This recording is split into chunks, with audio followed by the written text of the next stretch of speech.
large part because in addition to us not having our lovely ferret on board, I have kind of had a bad week. So I might not be as lively as I typically would be, but you know, Yeah, we're rolling through it. yeah, we we're rolling like Limp Bizkit. Hmm. I'm gonna buy. Shoot, do I want the heart container? Or do I want the shotgun? Well, that's a stupid question. I want the shotgun. I just don't know which is the better idea. You do. I'm just gonna get the shotgun. Fuck it. Buy gun. Purchase firearm. Firearm trafficking. Firearms. The person doing the trafficking is me, and the person getting the firearms is me. It's kind of a very simple point A to point B operation. Crosstown traffic. Yeah, you know. Yep. Oh, I also have another important announcement, which is that you can make the dog do this now and pet them. Yes. Because that is extremely important. I literally, if that's the only thing they added in this update, it would still be the best update that any game has ever had. Yeah. I feel like they've probably added more, but I have not looked at the patch notes, so I am not actually sure. Well, yeah, any update that includes petting dogs is the best update, objectively. Yeah, that's just science. I wish that I was able to appreciate dogs in a way that was not me simply smiling from afar and actually being able to pet them without being all jumpy and skittish around them. Because that is a thing that I was do. gonna ask if you were also like extremely allergic to canines.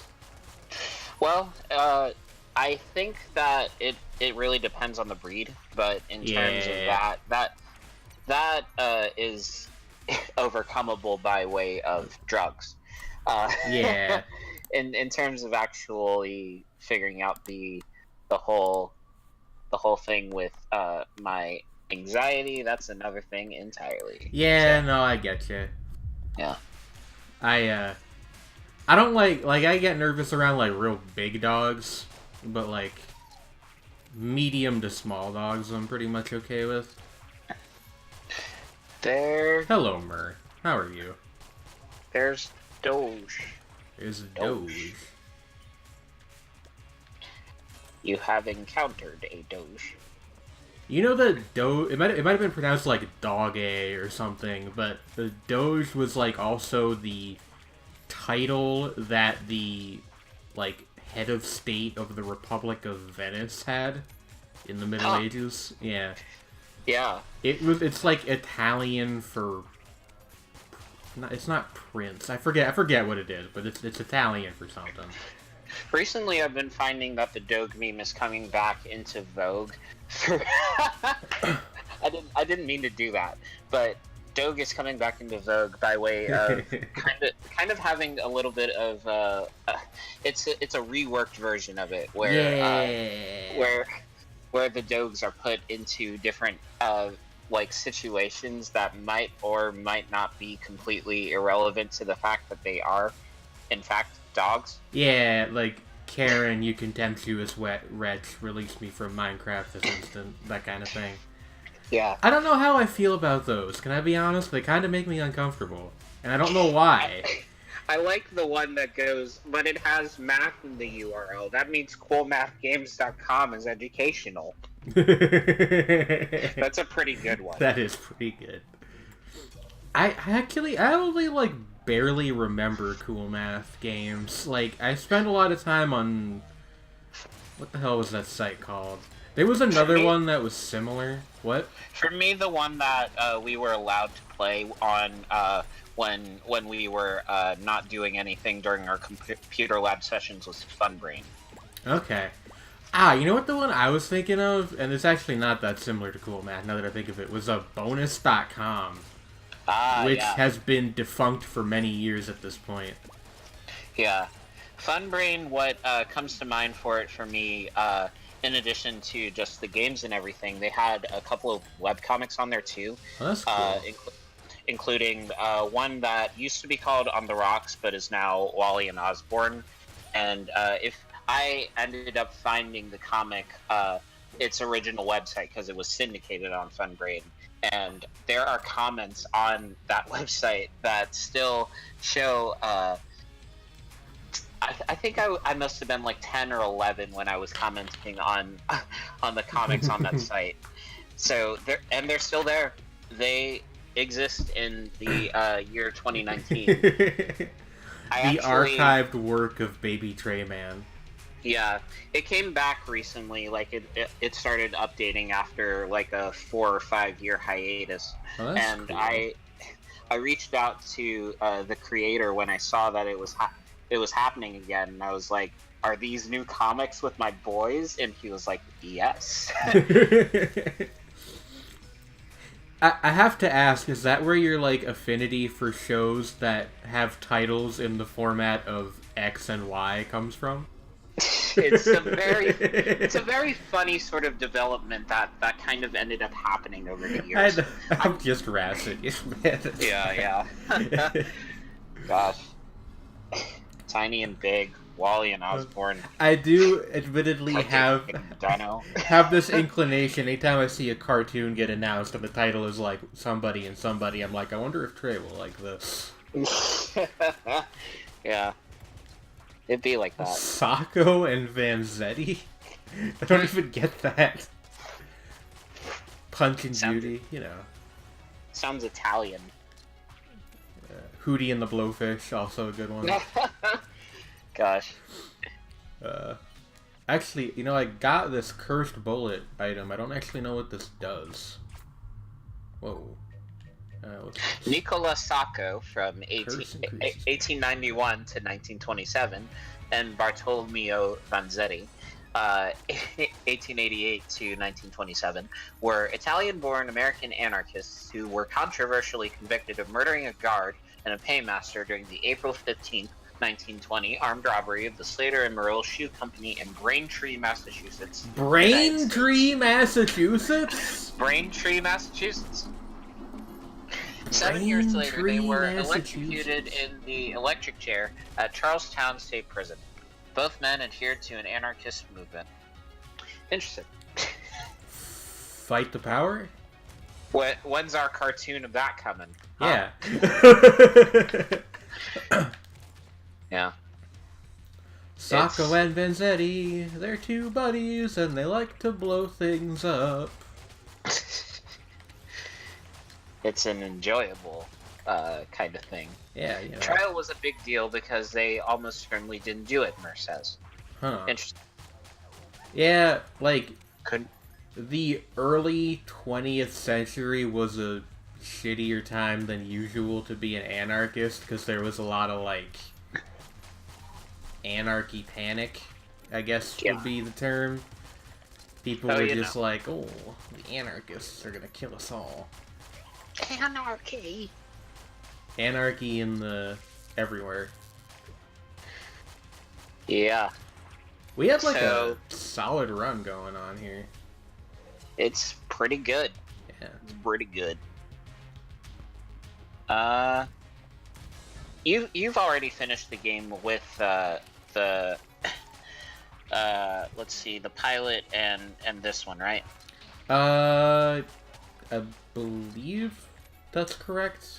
I'd have to double check. I know I finished it with the Hunter. I forget if I finished it with the pilot or not. Although honestly, it's been a long time. Like I think I beat the story, like the past segment for the Huntress in like 2017, I think. Huh. So it's been a bit. Yeah. I haven't gotten further than I think the Hi, Bird. the second full. Hello, Bird is here. Yes. I don't think I've gotten past the second floor, but you know, maybe I might get back into it once my computer's up and running. Yeah, like that has been the highlight of this week, watching my computer parts come in. oh, that's cool. I've never built a PC, so I don't know what that feeling is like. Hello, Lee. How are you doing?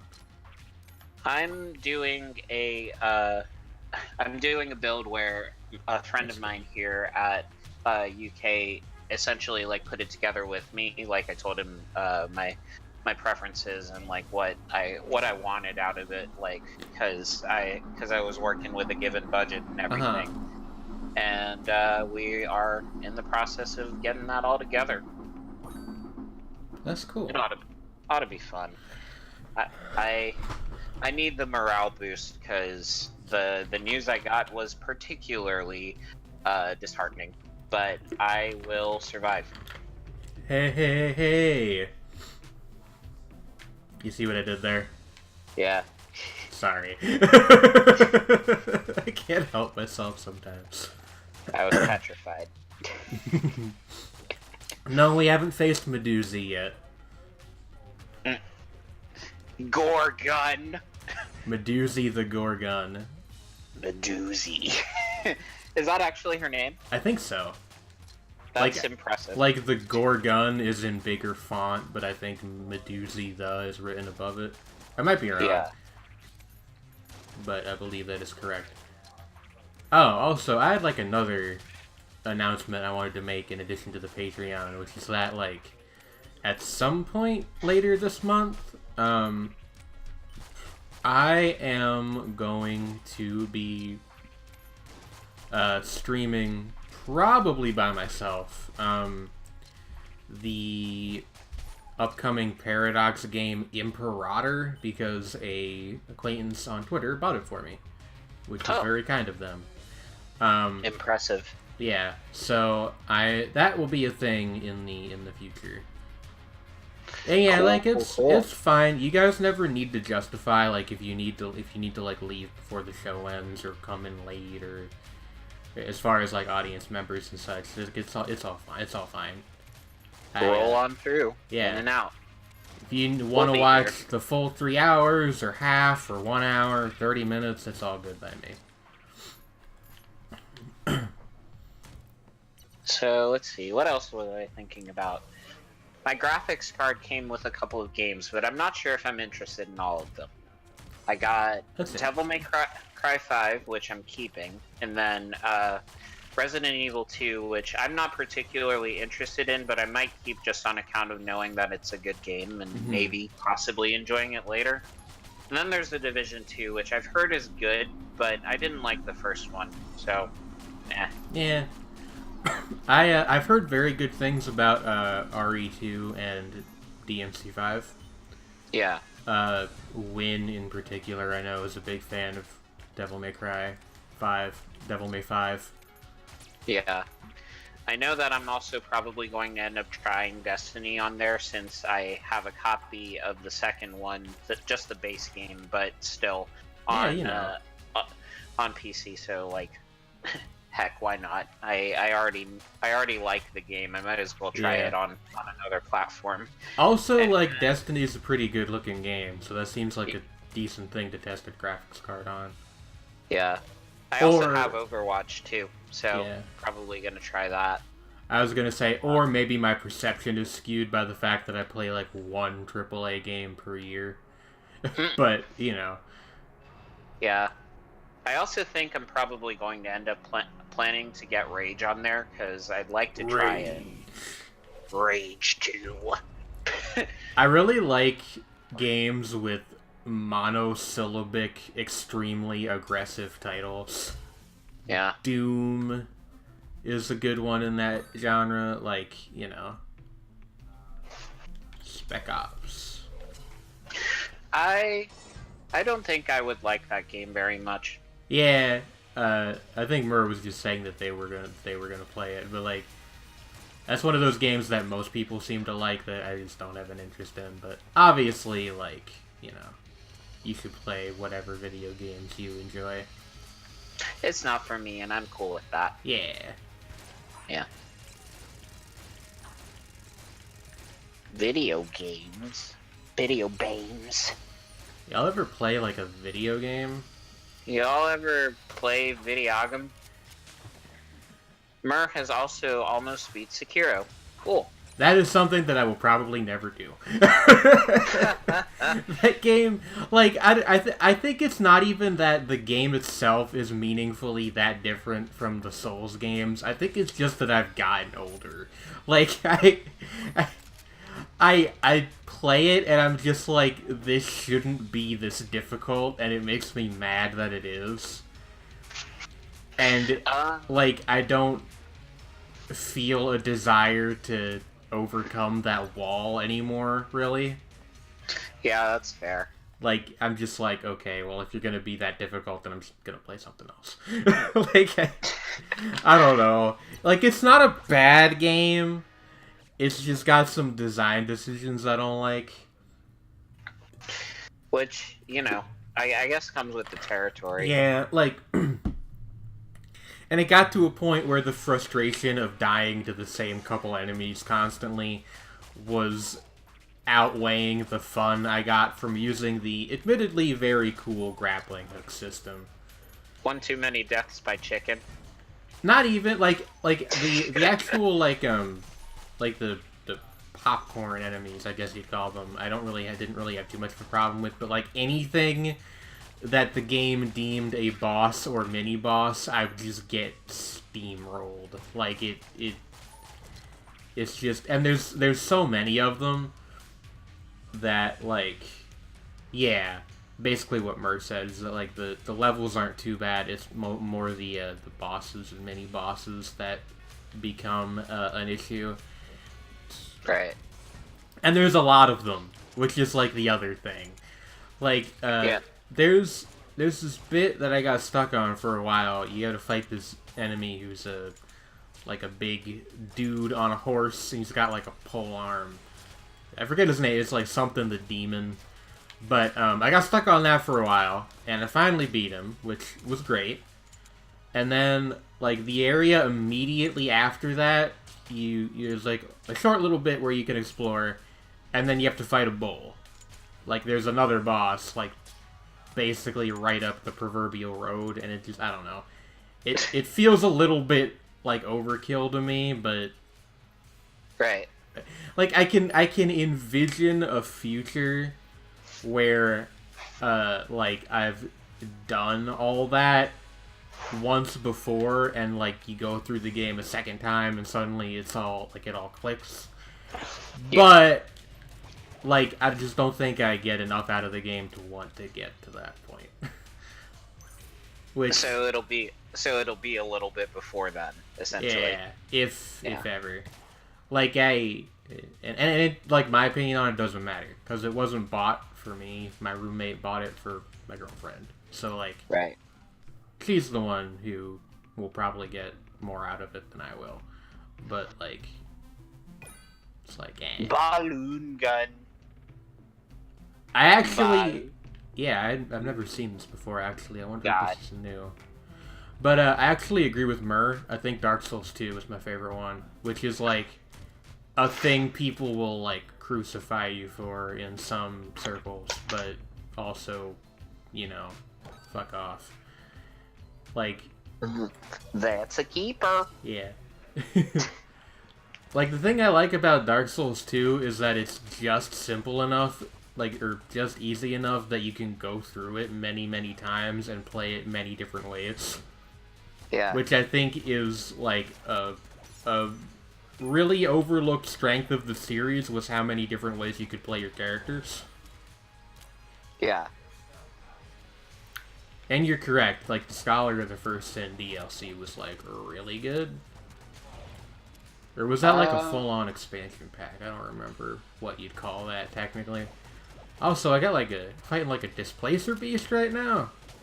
That's pretty wild. It's a cougar. He has approximate knowledge of many things. Oh, yeah, was Scholar of the First Sin, like... my name. I love that episode. It's a very good one. Right, Scholar of the First Sin was like the pack, and there was like some enemy placements changed and stuff. Dark Souls 2.5. Yeah, basically. We love that. It's a good game. It's a good video game. I also really like Dark Souls 1 and 3, and I really like Bloodborne too. So like I think like it's a combination of me being older and Sekiro being like just different enough that I'm just like it's not really. I don't get it. I don't feel the fire anymore. Right. Even though some of the screenshots I've seen of later areas are pretty cool. Yeah. I love that one guy who's just ahead. Sometimes you have to be just ahead. Are you ever just ahead? You gotta get ahead of the competition, you know. Yeah, it's very important not to lose your head. Where's your head at? Where's your head at? Where's your head at?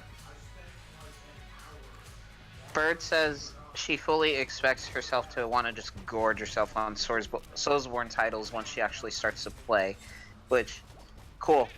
Yeah. More power to you.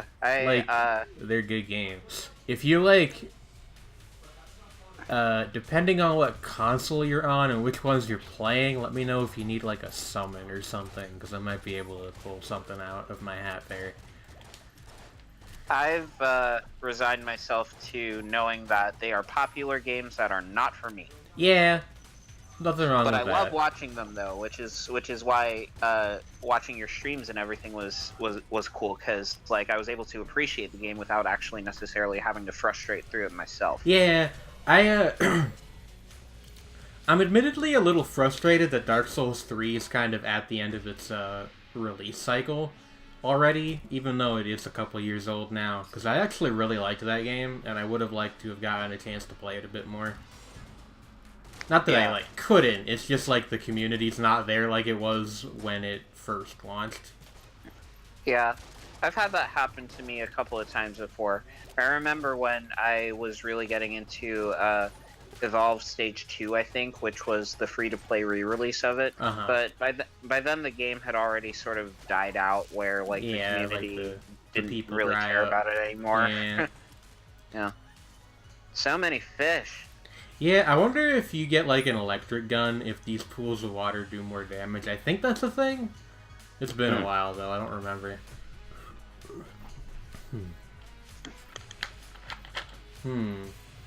Gotta love them power builds. I actually never got to, Ringed City. What is this thing? The Vulcan Cannon. Boundless slaughter. Well, that's a very good, like, subline for a weapon, and we only have one heart left, so I'm gonna use it. Yeah, okay. Alright. Alright. I see where you're coming from with this one. Like fire. I think this is a brave new direction for the franchise. Main problem with Sekiro, no patches. Suggested DLC for Sekiro, kernel patches opens Japan to the West 2 decades early. Kernel patches. Patches.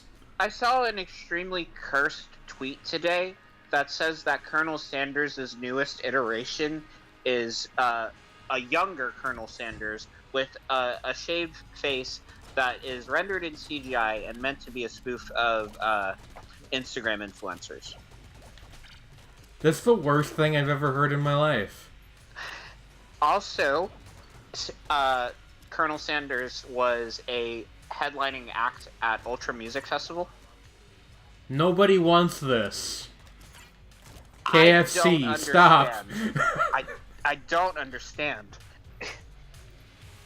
I did know that, actually. Yeah, the thing about Colonel Sanders hated the kind of food KFC became, which, honestly, if you were the creator of this nightmare of a corporation that took something you cared about and turned it into a bastardized product, then you would probably hate it too.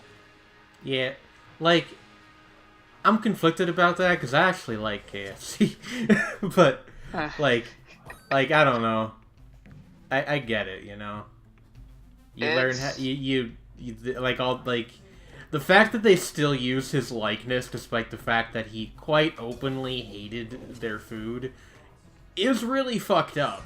Like, no qualifiers. That's really fucking like that's gross. They should get a new mascot, and I don't mean cursed Instagram Sanders, which is arguably... He might as well be a new character entirely, because that ain't Colonel Sanders. Yeah, just hire Logan Paul if you're gonna do that.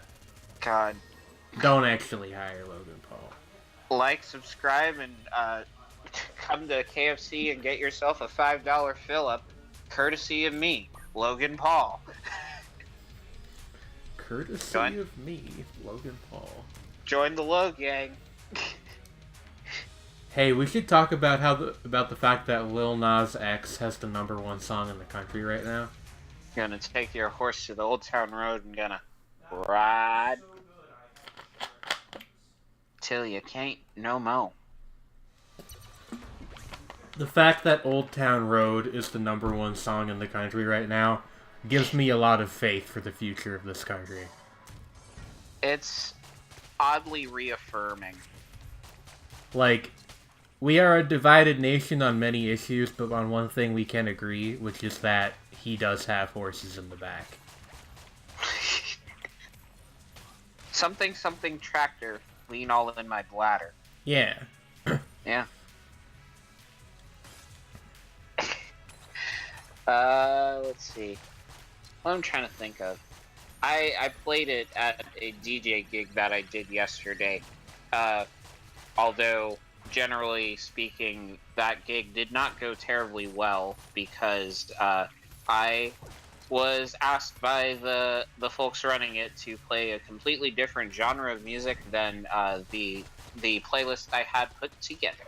Oh, that's fun. That's a great thing to do to your DJ. Yeah.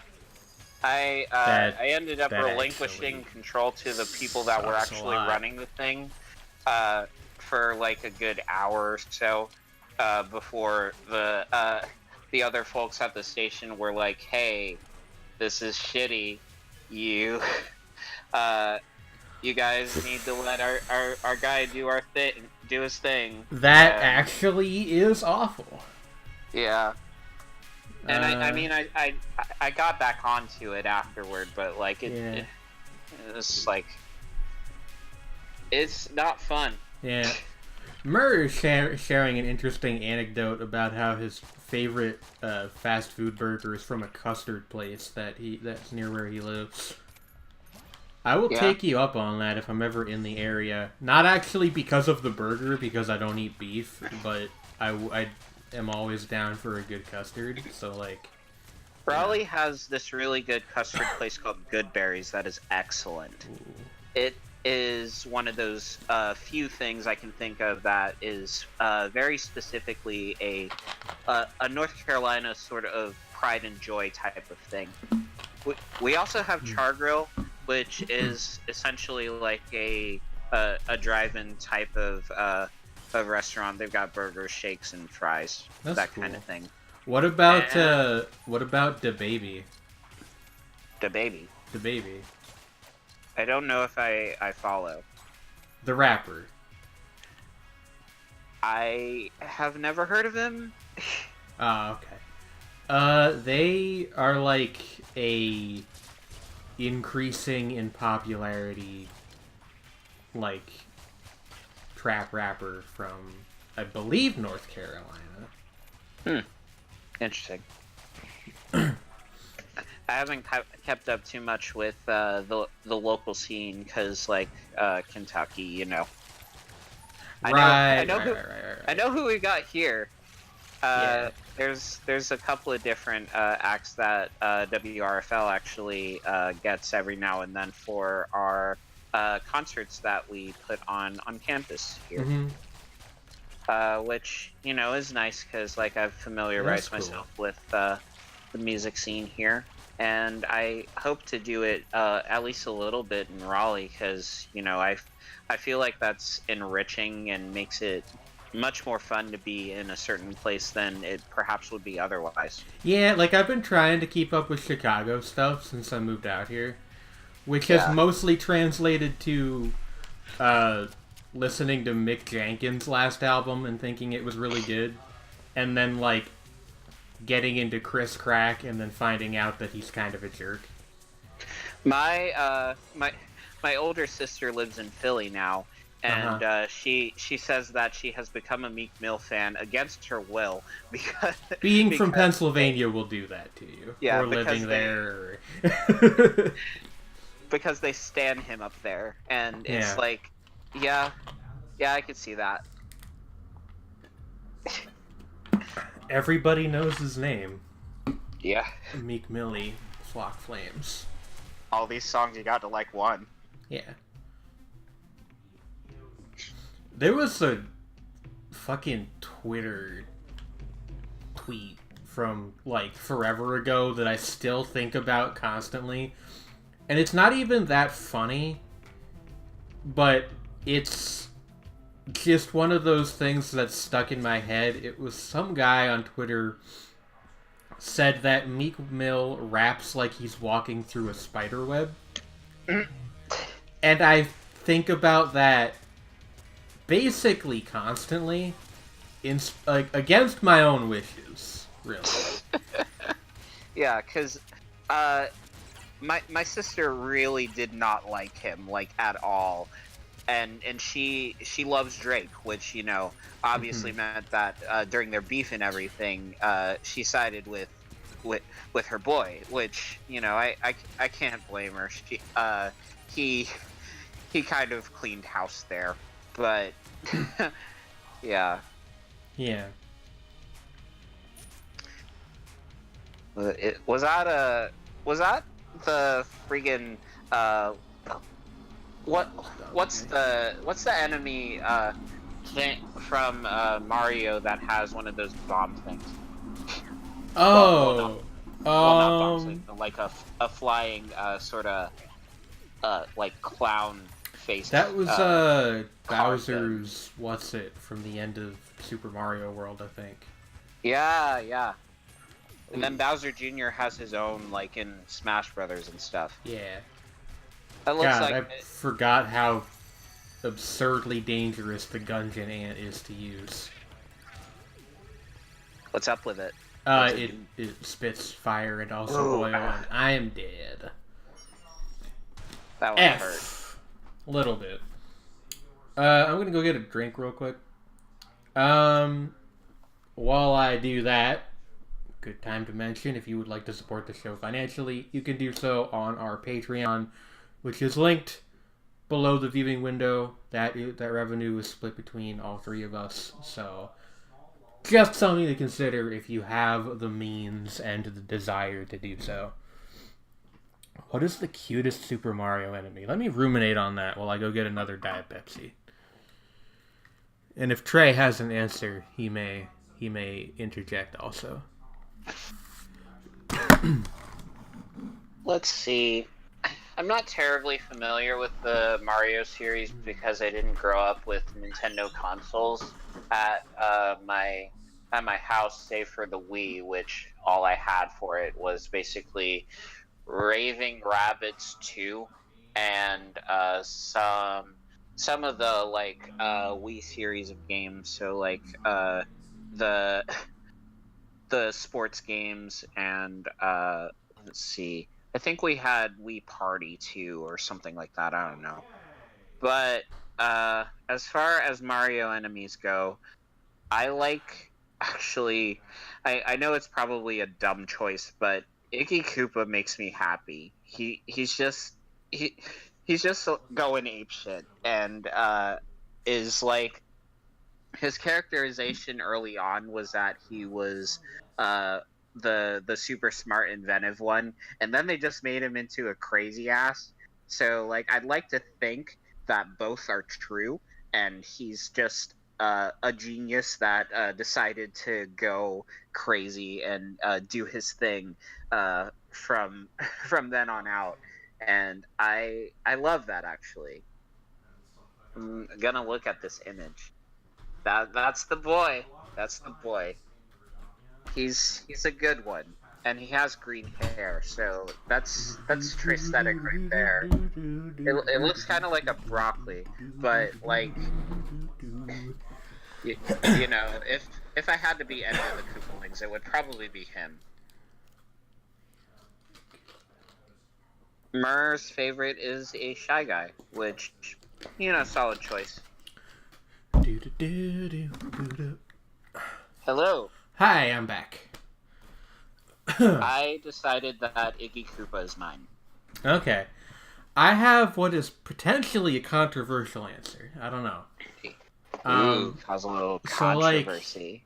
So, I think that my vote would be the Beatles with the blue shells from like the first underground level of the original Mario Brothers.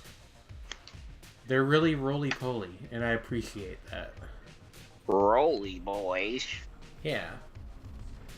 Yeah. That's my vote. Yep. Cool.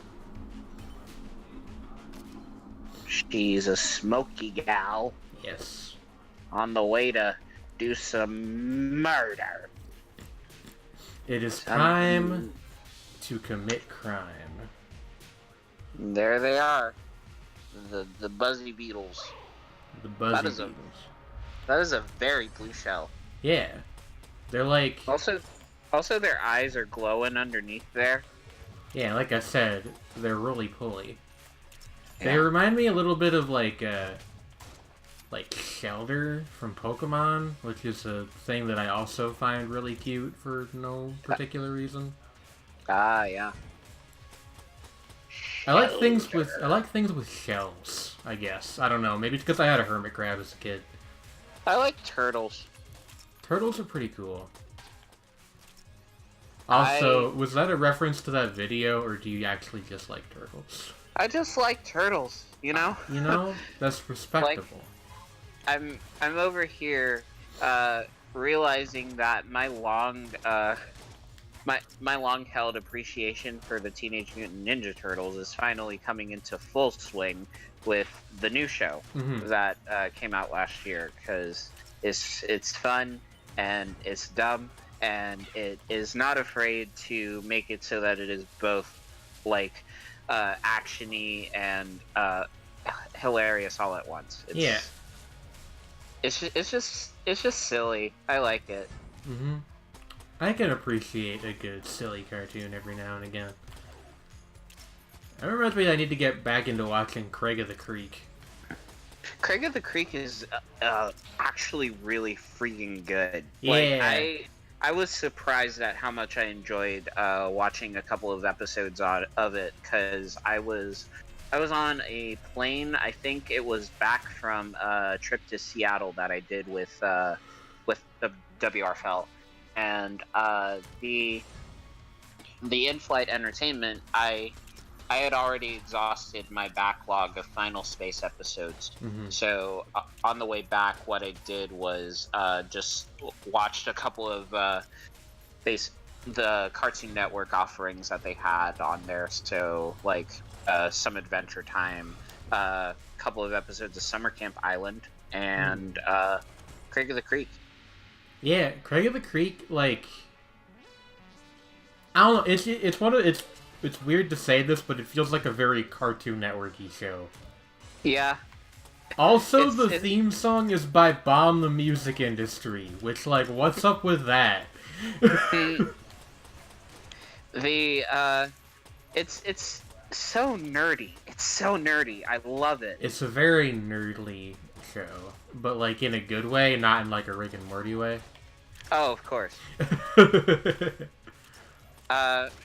Controversial opinion. Rick and Morty ain't that bad. It's just nerds love it. Yeah, nerds love I it, shouldn't. I shouldn't yeah. talk shit about the show because I've seen, I think, one episode. So, like, you know, that was my bad.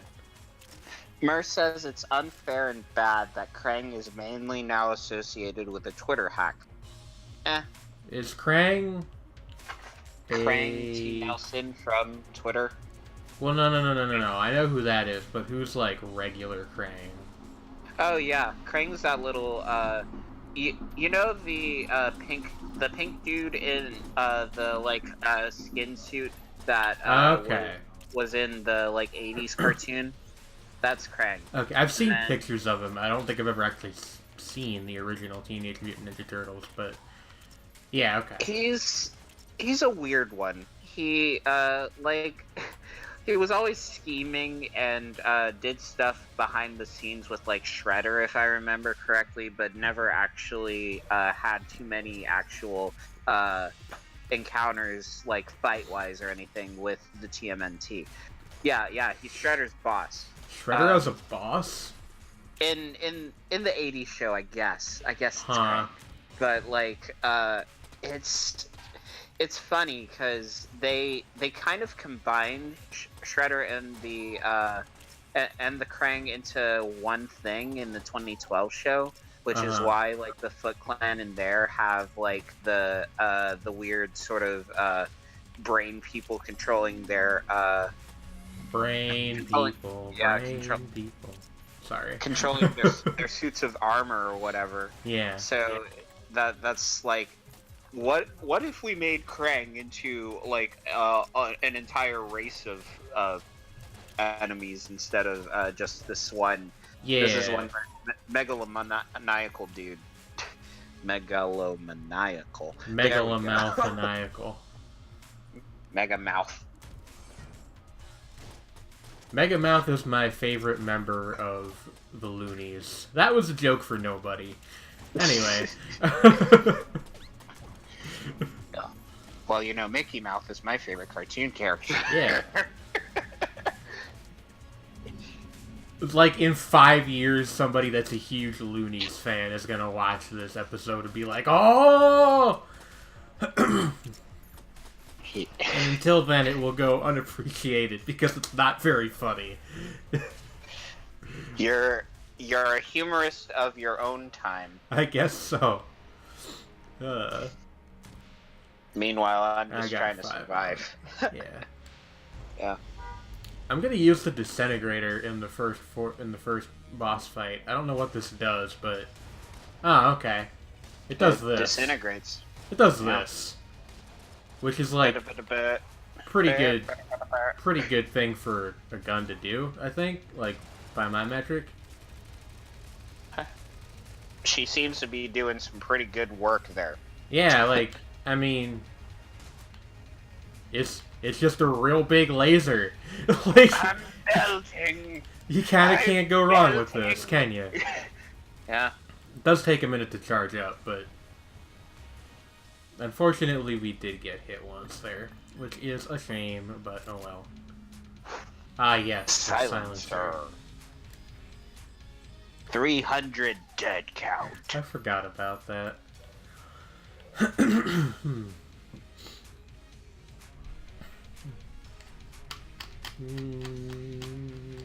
Pajama Sam. If you wanted to buy me that, I would be happy to stream it with you. I've actually never played Pajama Sam. Hell yeah. You should give it a go. That was one of the was one of the few, like, kids adventure games from back then that I never got for whatever reason. Let's see. I feel like go on. I feel like I was a Spy Fox kid. Like that one, and we had at our summer camp that I went to. There was Carmen Sandiego, of course, and of course. Zumbinis, I think. Okay, Zumbinis is like the weird, like, logic puzzle one, right? Yeah, kind of like a more puzzle-y version of Lemmings. Yeah. Yeah. I was mostly like a putt-putt kid, I guess. I had a lot of putt-putt games.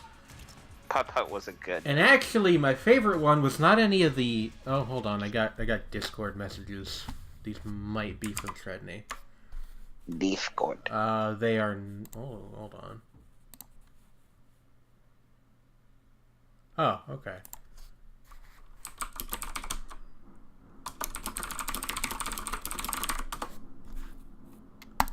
I will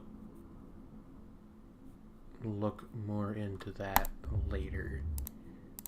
But, anyway.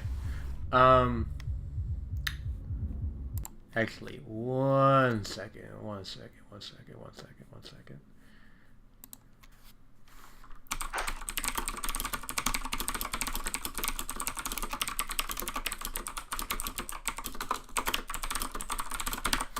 Okay.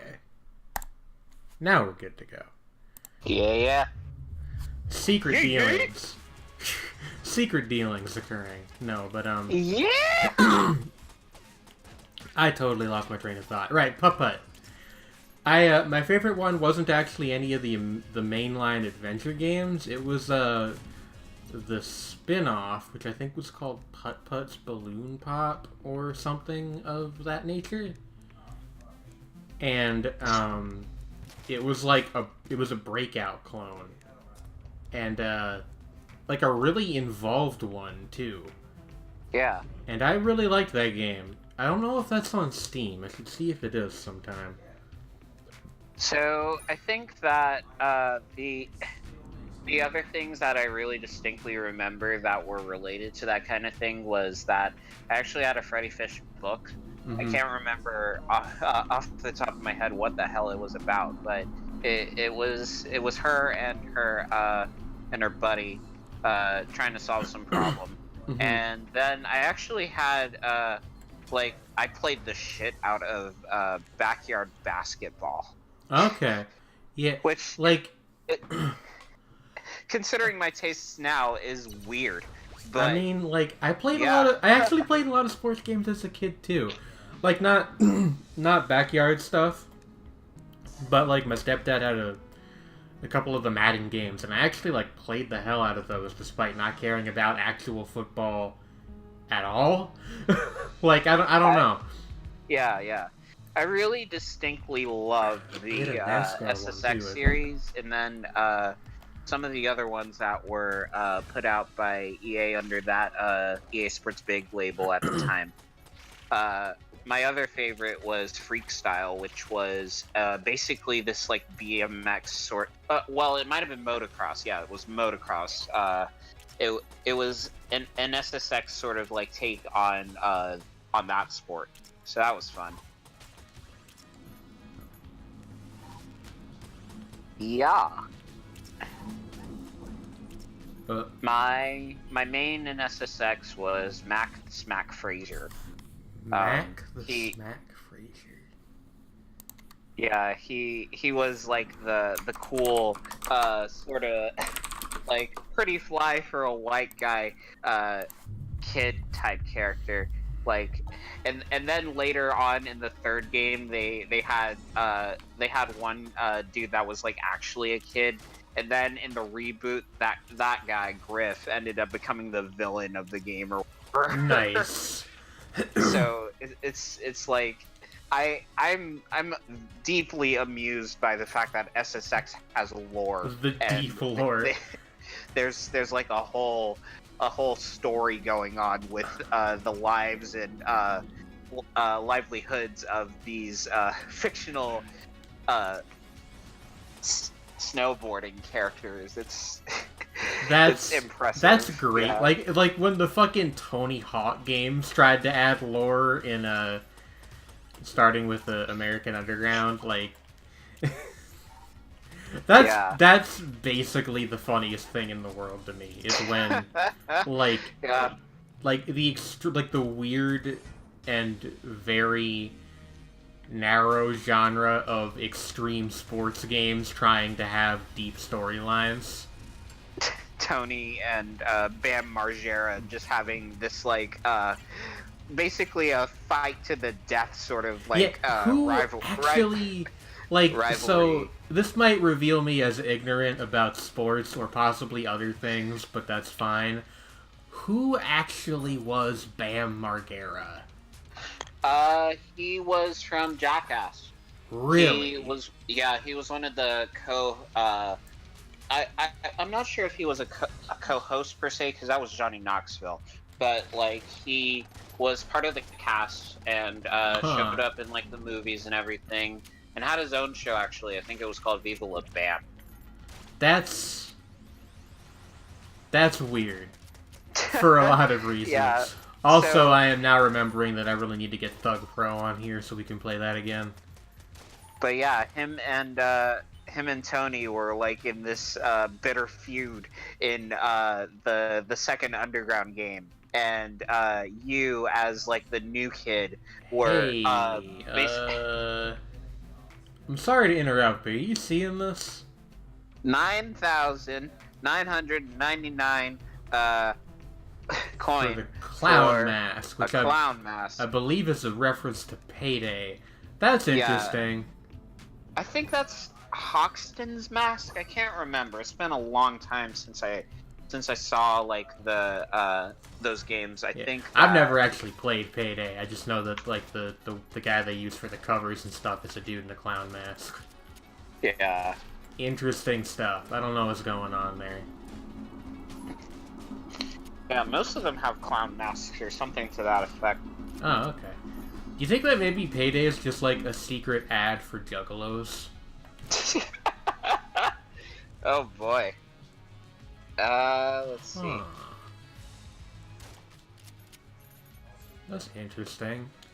There's a hidden room here, but the way that those normally open is not working. Because normally you have to use a blank and it'll pop open the wall. But it's not working. Huh. The Rime of the Ancient Juggalo. That is Dallas, actually. That's Dallas's mask from Payday great comment. 1 and 2. He is depicted as the mastermind in Oh. Payday 2. And during the search for the rat in Hoxton Revenge, it is revealed that Dallas was originally going to be sold out to the FBI. That stands for Federal Bureau of Interesting. There was no. I'm sorry. I tried to make a joke happen there, and it just didn't work. I apologize to the audience and also to my mother. It is an ancient mariner, and he stoppeth one of three. By thy long grey beard and glittering eye, now wherefore stops thou me? Whoop whoop. Also, Murr is asking if anyone else remembers the Rocket Power episode where Tony Hawk built a secret training palace. I do not, but I would love to see this this hypothetical episode of Rocket Power. Huh. Yeah. I was not, like, generally allowed to watch Nicktoons, so I've never seen Rocket Power, but that seems like a trip. It's a real It was an okay show. It wasn't my favorite on the network at the time, but like if I saw it now, I'd be like, yeah, I can see how this ended up being a thing, because like it's so early 2000s in premise, in cool. look, and just general vibe. Everything about it is a product of its time. I do want to reiterate the term Otscore for anybody in the audience who may not be familiar, to donate to like denote things that are like very 2000s. Oscore. It's the wave. We have to be ready. It's coming. Like Drake put out that song last year that's like very clearly a Dipset throwback. Like we gotta be ready. Kiki, do you love me? That one, yeah. Yeah. Are you writing? There's a reference to fucking Laffy Taffy in that song. Like, Speaking of Laffy Taffy, holy shit. I put together this mashup of Laffy Taffy and an EDM song, Clear by Pusher, that works much, much better than it has any right to. It is my masterpiece, and I feel as if I have peaked because this hypothetical. It's not even hypothetical. It's real. I put it together, and I cut the things with Audacity because I couldn't get it with like Audio Tool or any of my other programs that I'm familiar with. But I used Audacity to do it, and it sounds like really good. So like, where's the SoundCloud link? Is my main question. I will literally drop the YouTube link to it. Please do, like, both in the chat for the benefit of our viewers, and then also, like, in the group DM for the benefit of me. Yeah. Gosh. Yeah, my masterpiece. I want my Mrs. Bubblegum. I miss when she goes quick. Gosh, what a good song. That's like a relic of a lost era. God, rest in peace, Shoddy Low. Yeah. Yeah. That's a shame what happened to Like, a lot of those groups ended up like that. Like, fucking, UGK. I think, yeah, UGK. Like, I think 2 of the 3 guys in Cali Swag District are dead. Like, yeah. It's just wild, and not in a good way. Yeah, Nipsey makes me sad too, even though I didn't really listen to his music a lot. I wasn't a huge fan, but I liked his one mixtape, Mailbox Money. I used to listen to that like a fair amount in high school. Yeah, like, that stuff's always a little bit sad at the very least. Yeah.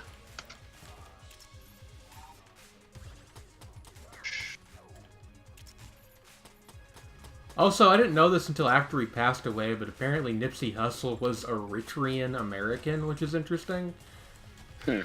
Eritrea being a fairly small country in Africa near Ethiopia. I'm trying to think. Is it OT Genesis that was also from there? Maybe. His family was from there. He's from Belize.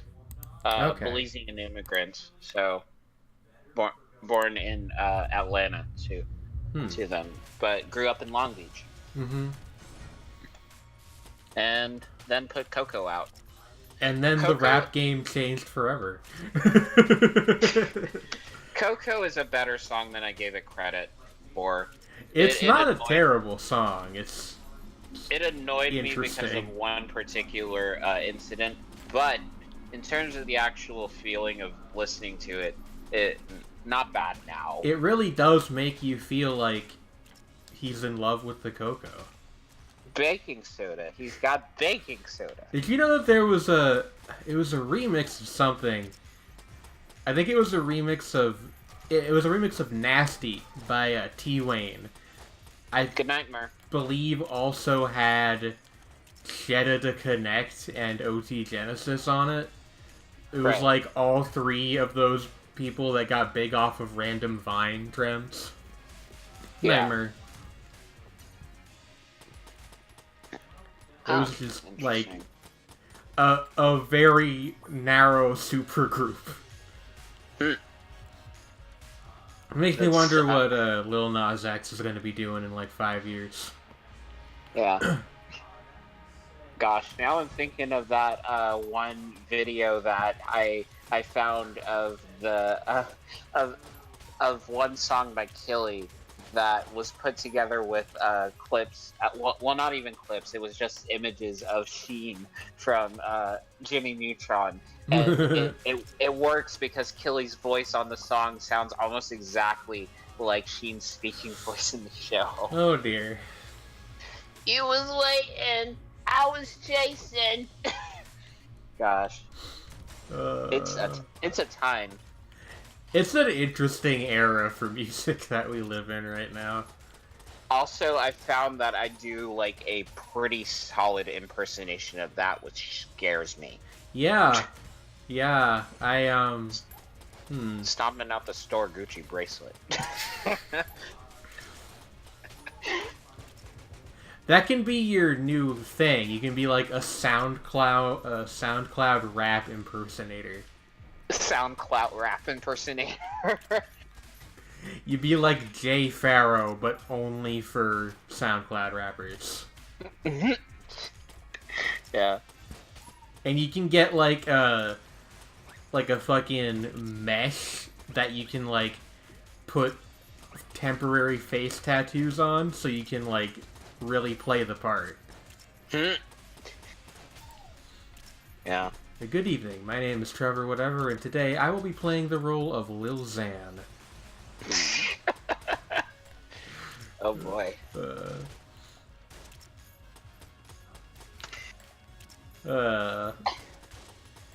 It's a cool parlor trick. Yeah.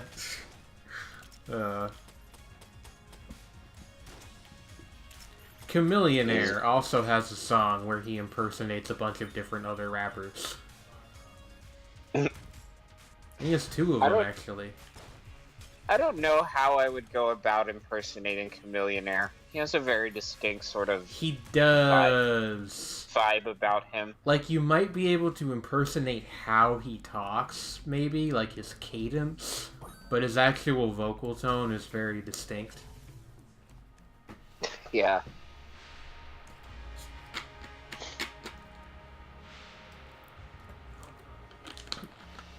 Now, by contrast, impersonating Paul Wall is very easy. You just say "what it do" all the time. What it do? Paul Wall, baby. See, there you go. About me? There you go. You're done. That's it. Still tipping on fofos. Wrapped in fofos. I actually don't remember who it is on the chorus of that song, because it's like a sample from somewhere else. Is it Slim Thug? Like, I know Slim Thug has a verse on the song. I don't know if that's him on the chorus. Slim Thug, Mike Jones, Paul Wall. Yeah. Right? Yeah, and then I don't know if the chorus is any of them though. I think it's like sampled from an old Screw tape. I might be wrong about that though. You'd have to like go on Who Sampled or something to find out. Maybe Genius might tell us. That's true. That's true. I will look, because that is my job here at Shapes and Forms. My entire my entire raison d'etre is figuring out the context behind the jokes that we create. The jokes that we thoughtlessly vomit out onto the internet. Yeah, so still tipping. Alrighty. Something similar to an ant, because I crawl low to the earth. Wrapped in fofos. Alrighty. So the hook from this came from a Slim Thug freestyle that he did on one of my mixtapes, my being DJ Michael Watts, Okay. verified on Genius.com, called Rolling Strap. It came out in let's see, 1999 over Houdini's "I'm a Ho" beat. Okay. Okay. That tracks. So yeah, still Slim Thug, but recorded Different separately song, from yeah. the Look Who Creepin', Look Who Crawlin', still balling in the mix. The thing I mostly remember from his verse, the thing I remember most from his verse on that song is that he has a GameCube Nintendo. 5% tint so you can't see up in my window. Yes. Yep. That's all jokes aside, that's a very good song. It's such an excellent line. It's a good one. It's a good song. It is, but also how the fuck would you play a GameCube if you're driving? I guess the GameCube is for passengers. Pimp My Ride tried it. Pimp My Ride tried it. There was at least a couple of episodes where they had GameCubes or similar consoles from that generation, so like an Xbox or a PS2, implemented into the car with like the back screen like headrests on the seats, so like the people in the back seat could play their video games while the driver was driving. See, that's like basically the best thing of all time. The caveat, though, is that you do need then a driver, or else you do not get to enjoy the video games. The 10-year-olds of the time went ape shit. You know that even if we did not have necessarily the means to do the entire the backseat PS2 experience that way, we were still finding ways. We had those DVD players, the like little flip up ones that would like have the video input things, so that you could plug in your PS2, have it hooked up to the like little generator thingies that would plug into your cigarette lighter, and actually be able to play your PS2 like controllers strewn out and everything across. That's a secret technique right there. and play. I don't know, friggin' SOCOM or something. Not online, of course, because well, no, you play local multiplayer. Yeah, we weren't that advanced, but like you had multi. You need to get an Xbox in there so you can play fucking Fusion Frenzy with your sister or something. Gosh. Oh boy. Can you imagine just having an entire Smash tournament just in the back of a Honda Civic? Oh god. Like, actual truth. If there was some way, and there's not yet, but if there was some way that I could stream like a Fusion Frenzy tournament, I completely would. That game is bad, but it's really funny. My memory of a party game on the Xbox that was bad, but still had like some weird charm to it, was actually Whacked, which is like this really stupid like party game where everybody's like drawn together style spoofs of cartoons of the time. So like you had the crazy SpongeBob type, the whacked out little girl character that was just like wanting to murder everything in sight, the hot one, and then just various other characters that would beat the shit out of each other, and whoever beat the shit out of the other ones the best won the round or whatever. Yeah, I've never heard of that one. It was on a demo disc that I had, like basically one of the PlayStation Jam Packs, but for the Xbox. Okay. But they couldn't call it that. Yeah, but, same idea. Yeah. I believe they were the exhibition discs, and that one was on. Yeah, that sounds about right. I had a couple. It was on of those. either the first or the second one. I can't remember. I had a couple of those. Well, I only ever got to play a couple, but my stepdad had a bunch because he was like subscribed to all this Xbox stuff. Fun fact about my stepfather: enormous console fanboy for the Xbox for like the first decade of its existence. Yeah. But I had a couple of those. I don't remember too well what was on most of them.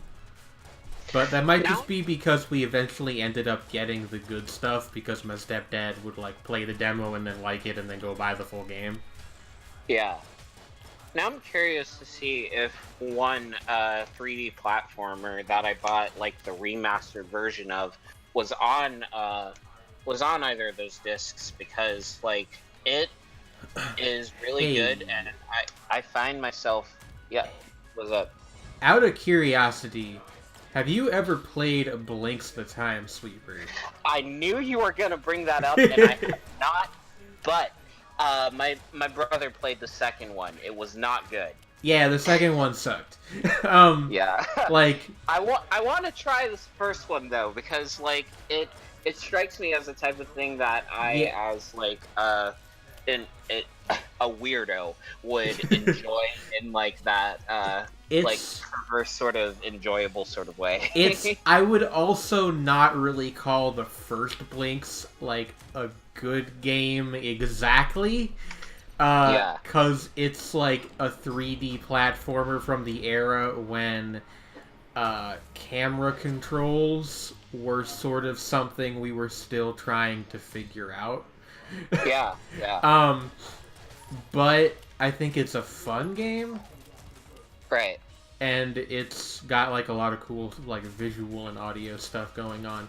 Great soundtrack also, like for the time. Yeah. Like, I don't know.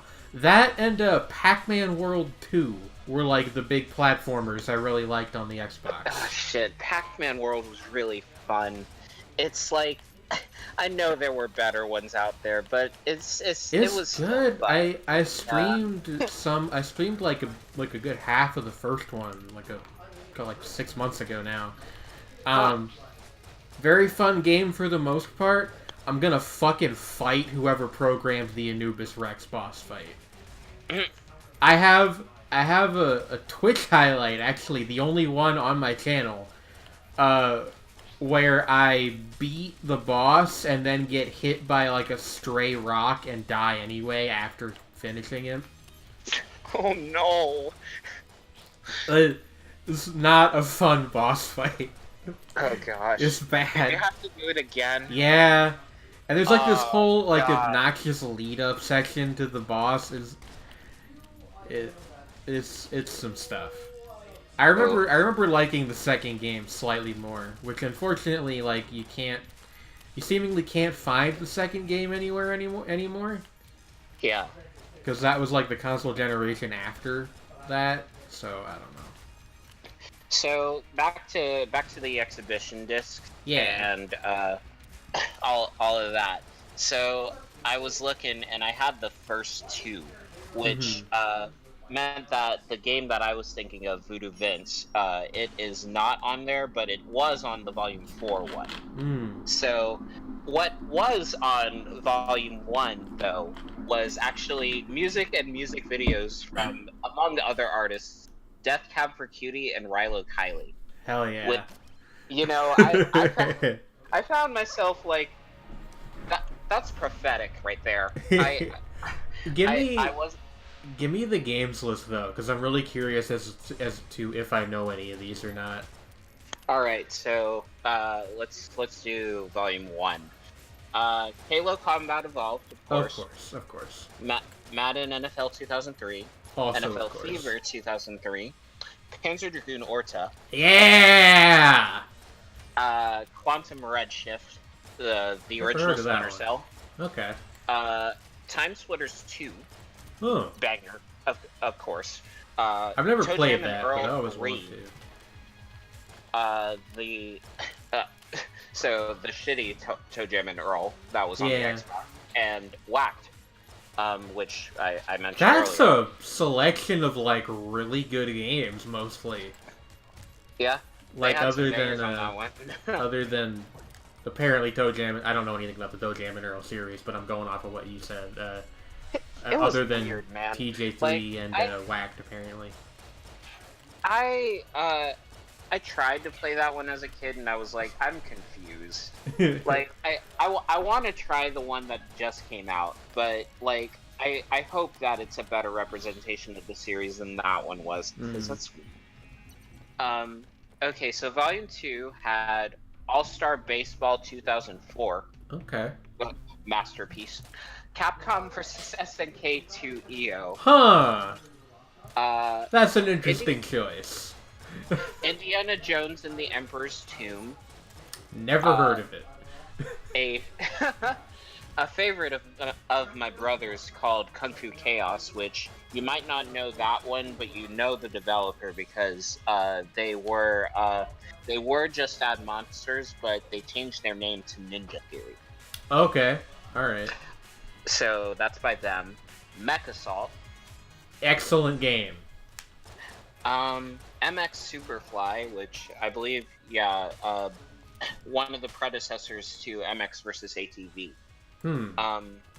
NBA Inside Drive 2003.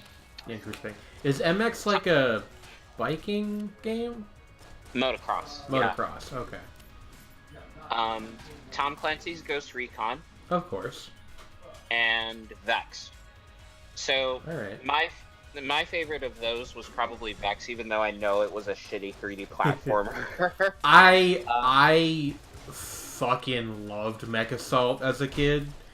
and would probably enjoy it a good deal even today. So I would have to go with that one. God, I spent so much time playing that game. They did a very smart thing with that game, which was, in addition to the campaign, there was an endless mode called Grinder. So you could just, like, play until you lost. Yeah. And, like, I think that was my first experience with that kind of a game mode in the game. And that was a really good game to put that in.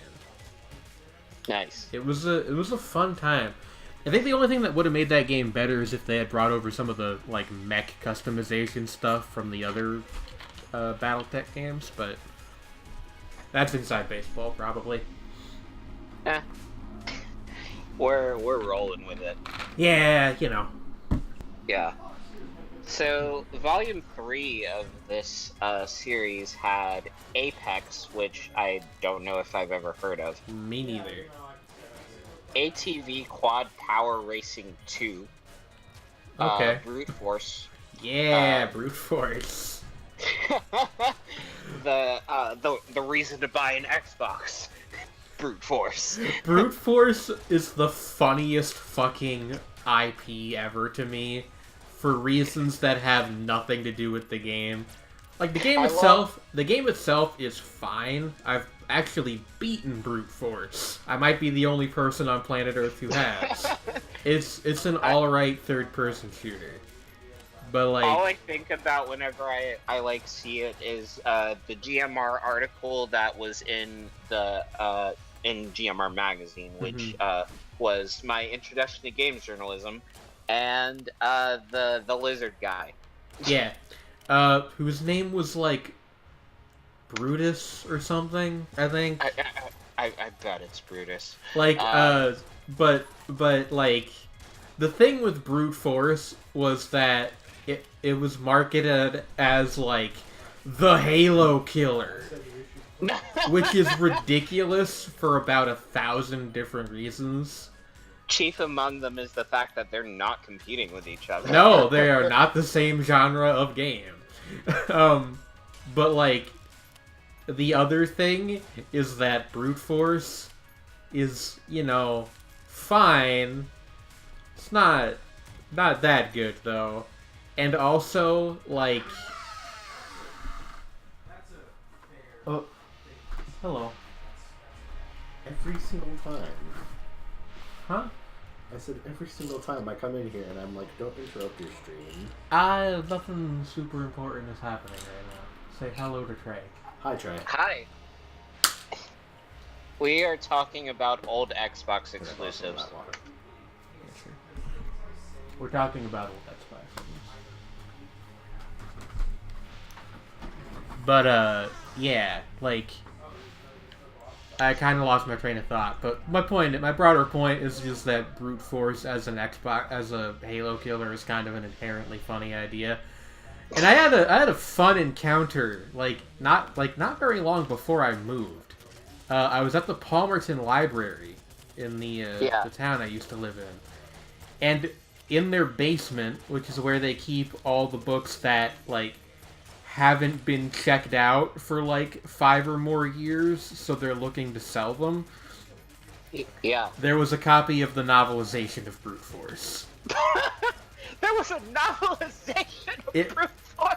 It was the 2000s. There was a novelization of every video game. Jesus Christ. And I regret to this day that I did not drop the $1.50 to buy it. Because that would have been, really funny. The best thing to own. I want to know who was hired to write this. I don't know, but I hope they got paid well, because And I want to see if they actually cared. Because there is no amount of money you could pay me to write a novelization of Brute Force. Oh my god. The lizard man shot the alien in the face. Well, the idea is kind of inherently silly, but there have been decent video game novels. People... oh hell yeah! People love the Halo novels. Yeah, people like the Halo books, among a couple others. But just brute force, like really, it's just. Also, I'm dying a lot. Goodness gracious, I'm gonna switch back to the Huntress. I think I had the right idea early on, but like just, I don't know. I actually liked brute force quite a lot as a kid, but even then, like, I liked Halo a lot more. I think the cool thing about brute force, and if they had wanted to really advertise its strengths in a good way, I think they would have done, like, emphasized this, was that you could, in the multiplayer, you could play as the enemies. Like, and not even just, like, the humanoid ones. Like, there was these weird, like, four-legged psychic dog things that, like, spat out blasts of plasma, and you could just play as those in the like, the deathmatch mode. And that was legitimately really cool. But that was not on the back of the box, at least not to my recollection. Gotcha. Yeah, and also, I remember the one thing that a lot of people had a big problem with was that there was sections of brute force where they tried to make you use stealth, and that game was not built for that. That's ridiculous. Yeah, it was just not. Hello, it's in the title. You're Rambo. You're Brute Rambo force, times yeah. 4. Well, like, no, that was another thing. It was like a game where you played as different characters at different points. And one of them was like the stealthy sniper lady, but it just didn't work very well. Yeah, because like it's built around those run and gun mechanics, right? Yeah. Like, when it was doing, like, again, to my recollection, it's been a long time since I played Brute Force. But, like, when it was doing what it was good at doing, it was pretty fun. Because, like, the sections where you play as the alien guy, you have, like, this, like, disc shooter thing. I remember those being pretty fun. It was more the other stuff that was not quite as engaging. So let's see, what else was on Volume 3? Yeah, I'm digging this as like a conversational thread. We had Gladius, which was a gladiator type game done by LucasArts. Huh, I've never heard of that one. That sounds cool. MLB Inside Pitch 2003. A lot of baseball in these. Yeah. MotoGP 2. NBA Street Volume 2, which, you know, a more interesting inclusion than the alternatives that were available at the time. Return to Castle Wolfenstein, Tides of War. Okay, I liked that game. And Tao Feng, Fist of the Lotus. Never heard of that one. Fighting game created after John Tobias, Joshua Sui, and David Michich, Michich,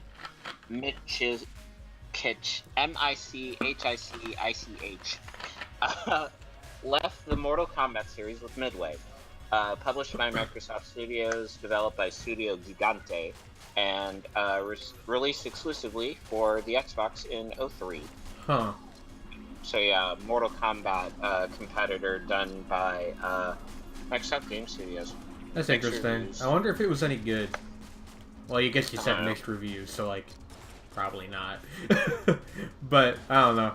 I always, like, the Xbox was a weird system because it got a lot of exclusives, and a fair amount of them were by Japanese devs, which was weird, because the Xbox did very badly in Japan.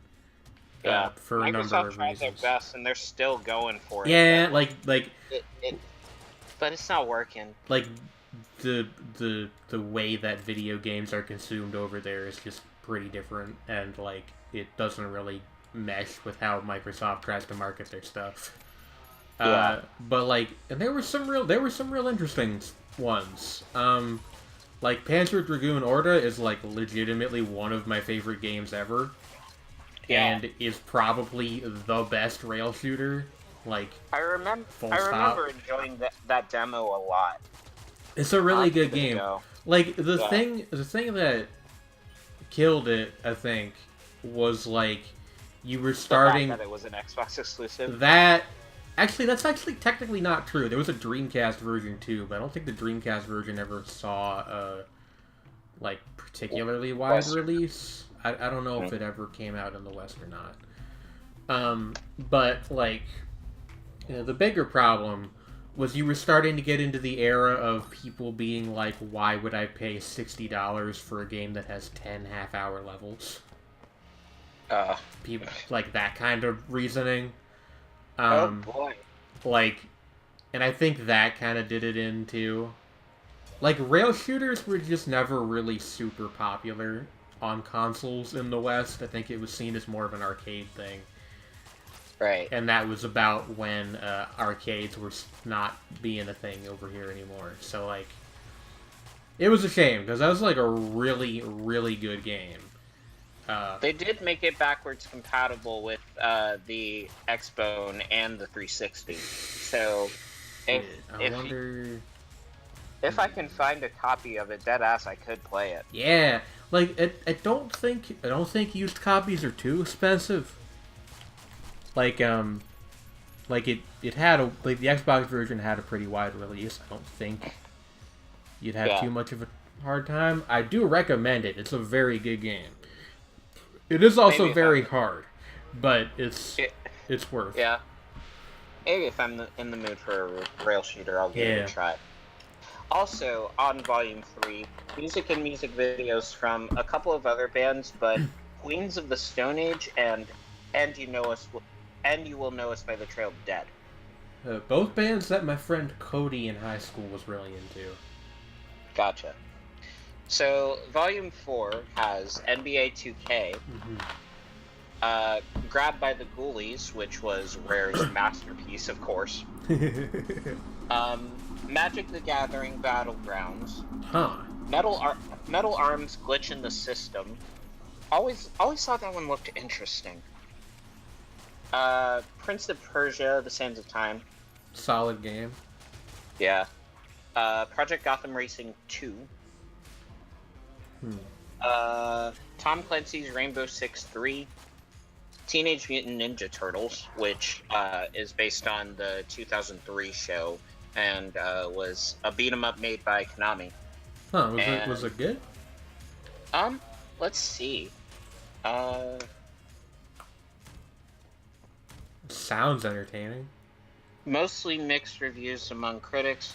Praised for its great presentation and graphics and the voice acting being spot on, but critics had problems with the sound, claiming that every time a turtle would attack, they would say the same one-liner the last time they attacked. That's really funny. This is on the Wikipedia page. I'm just imagining, like, fucking... Somebody wrote that. Literally every time you take a swipe, you just hear, cowabunga, cowabunga, cow... Yeah, that would get old pretty fucking fast. Oh yeah, dude. Oh boy. Oh, God. Yeah, that's, Yeah. Ooh. I'm trying to think if I've ever played a good TMNT game. People like I don't know if I've gotten the chance to try. Yeah, the old beat 'em ups that Konami used to make. But yeah, those seem to have had pretty good reception, but I never got the chance to try them. Let's see, what else was there? Oh yeah, Volume 4 had Voodoo Vince on it. It is a 3D platformer where you play as a voodoo doll, and he literally hurts himself in order to hurt the enemies. It is a pretty good game. I have started playing it because they have a remaster of it that came out in 2017 that is on the Xbox One and PC.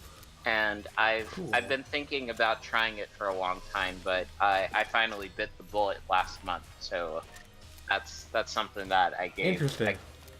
Yeah. Let's see. Volume 5 had NBA Ballers with Stefan Marbury on the cover. PsyOps: The Mindgate Conspiracy. Hell yes. That game. You like that one?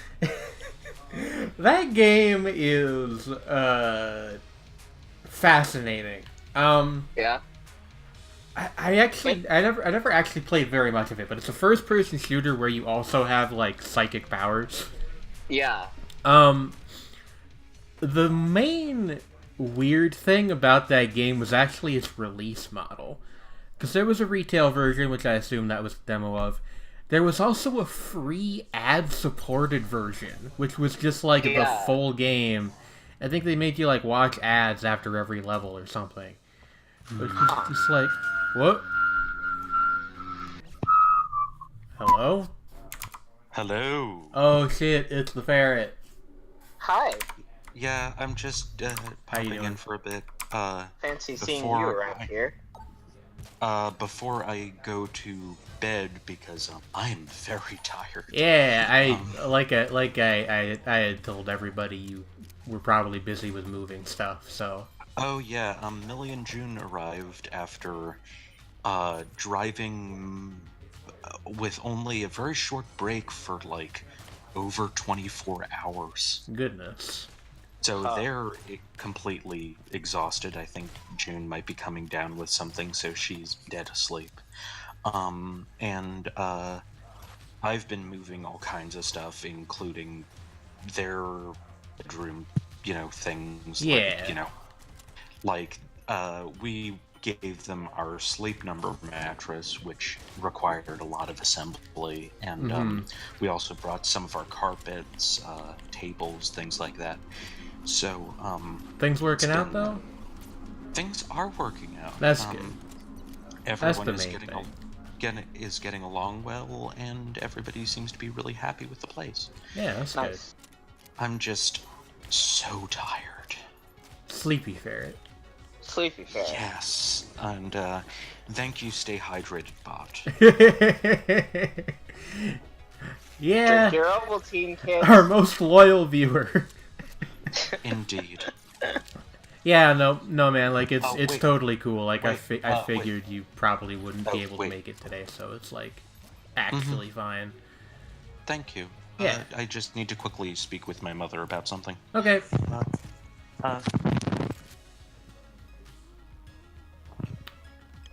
There goes the ferret. But yeah, in like 2008, that was a weird thing for a game to do. These days it's pretty commonplace on like mobile games, and I guess you could say on to a lesser extent with free to play titles like like Fork. Yeah. Our beloved. But yeah. I had to explain that in order to get the dog into the truck that we rented, that I had to lift her. Oh. Because she doesn't really jump up that far. Locomote dog. Yes, she actually doesn't mind being picked up, despite the fact that she's like 40, 50 pounds. Oh. But, transport. But yeah, it is a little awkward. We transport the dog. So what have you guys been up to other than Gungeon? We've just been playing Gungeon and like talking about video games. We're talking about sounds good. The old Xbox demo discs that you used to get with. Actually, how did you get those? We were like an Xbox magazine thing, weren't they? So yeah, there was let's see. I'm pretty sure that you could get them through retail or through the Xbox magazine, because they had like a disc that would come with the OXM issues, but I'm not sure whether or not those were the exhibition discs or a separate demo disc entirely. Yeah. That they might have started off as them, and then Microsoft stopped like making those themselves. So it ended up being like a thing that happened through the other Xbox folk, made by the people. Made by let's the see. good people at Microsoft. Yeah. Yeah, that's kind of like reminding me of just, you know, I don't know, like various things. Like partly of like just the whole culture of, like demo floppy disks and CDs. Yeah, it was kind of From the back in same the day. thing, but like more of a semi-commercialized version of that. Yeah, a more institutionalized version. Yeah. That's a good Whereas, word. like the more sort of like, and also because a lot of the time some of those things were like, with the older ones were essentially bootlegged, or they were just completely off the grid weird things. Mm-hmm. Some of the People early just pass around. ones had music and videos on them too. So like Yeah. the first volume, which I actually had, had music and videos by Death Cab, John Vanderslice, Rilo Kiley, the Dismemberment Plan, and the Long Winters. That is such a strange selection for a Video game demo. promotional tool, yeah. Yeah, Little bit. yeah. like Death Cab for Cutie and Rilo Kiley. Yeah. And the Huh. dismemberment plan also. I mean, I'd like to Death think that it was prophetic, because I ended up liking both of those bands a lot when I was during my adolescent years. But back in 2002, I wouldn't have known them from Adam. Yeah. It's like, but I mean, kind of like, with the Dismemberment Plan and Death Cab, it's like, emo-ish indie stuff. Mm-hmm. Yeah. But like, Rilo Kiley, like, I mean, yeah, I can kind of see the connection between Death Cab and Rilo Kiley, but still, it's like, kind of, it's very, Good old Jenny and Ben. yeah, it's like, it feels kind of like, early 2000s hipster. It's Yeah. very aughts-core. Yeah. Yes, it's extremely aughts-core. It's like, not quite as aughts-core as like, early 2000s OVAs, but it's up there. Yeah, This reminds like, me that, like, the other day, Daruznik, friend of the channel, showed me yes. an OVA, and I learned that there's a band called the Rural Alberta Advantage, which is just, like, I want to know what that is. What is the Rural Alberta Advantage? I'm not sure what the advantage of being in rural Alberta is. Besides being a Letterkenny character. Or, I don't know, like, it's easier to get jobs in logging and on the tar sands? Yo. Jobs in logging. Ooh. Like, I mean, I guess, like, if you're working on the tar sands, that's become more profitable. Perhaps. The more, expensive oil importing becomes, then, the more money you make if you're, working in Canadian oil. But, like, I mean, what is the rural Alberta Hey, advantage? a new NPC. Hey, thank you for saving me. My name is Bowler. Bowler for short. He's, Interesting. excitable. He's excitable. That's Very one way. excitable That's one boy. way to put it. Pretty shiny. I mean, you do know what Warren Zevon's An Excitable Boy is about, right? I don't know very much about Warren Zevon in general beyond Werewolf of London. Yeah, Werewolves of London, which name checks a restaurant that my dad knew the owner of. Lee Ho Fooks. Yep. Gonna get a big dish of beef chow mein. Yeah, and it is weird that it's referenced in a song called Werewolves of London. Well, you know what Yeah. they say. Awoo, Werewolves of London. Awoo, indeed. Sweet home Alabama. I also remember when Kid Rock made a song that sampled both of those songs. Oh, dear Lord. I actually don't hate 1989. Like, it's not as good as either of the songs it's built around, but Sipping whiskey out the there's bottle. definitely much worse music made by Kid Rock. Not thinking about tomorrow. Thinking sweet Alabama. Oh.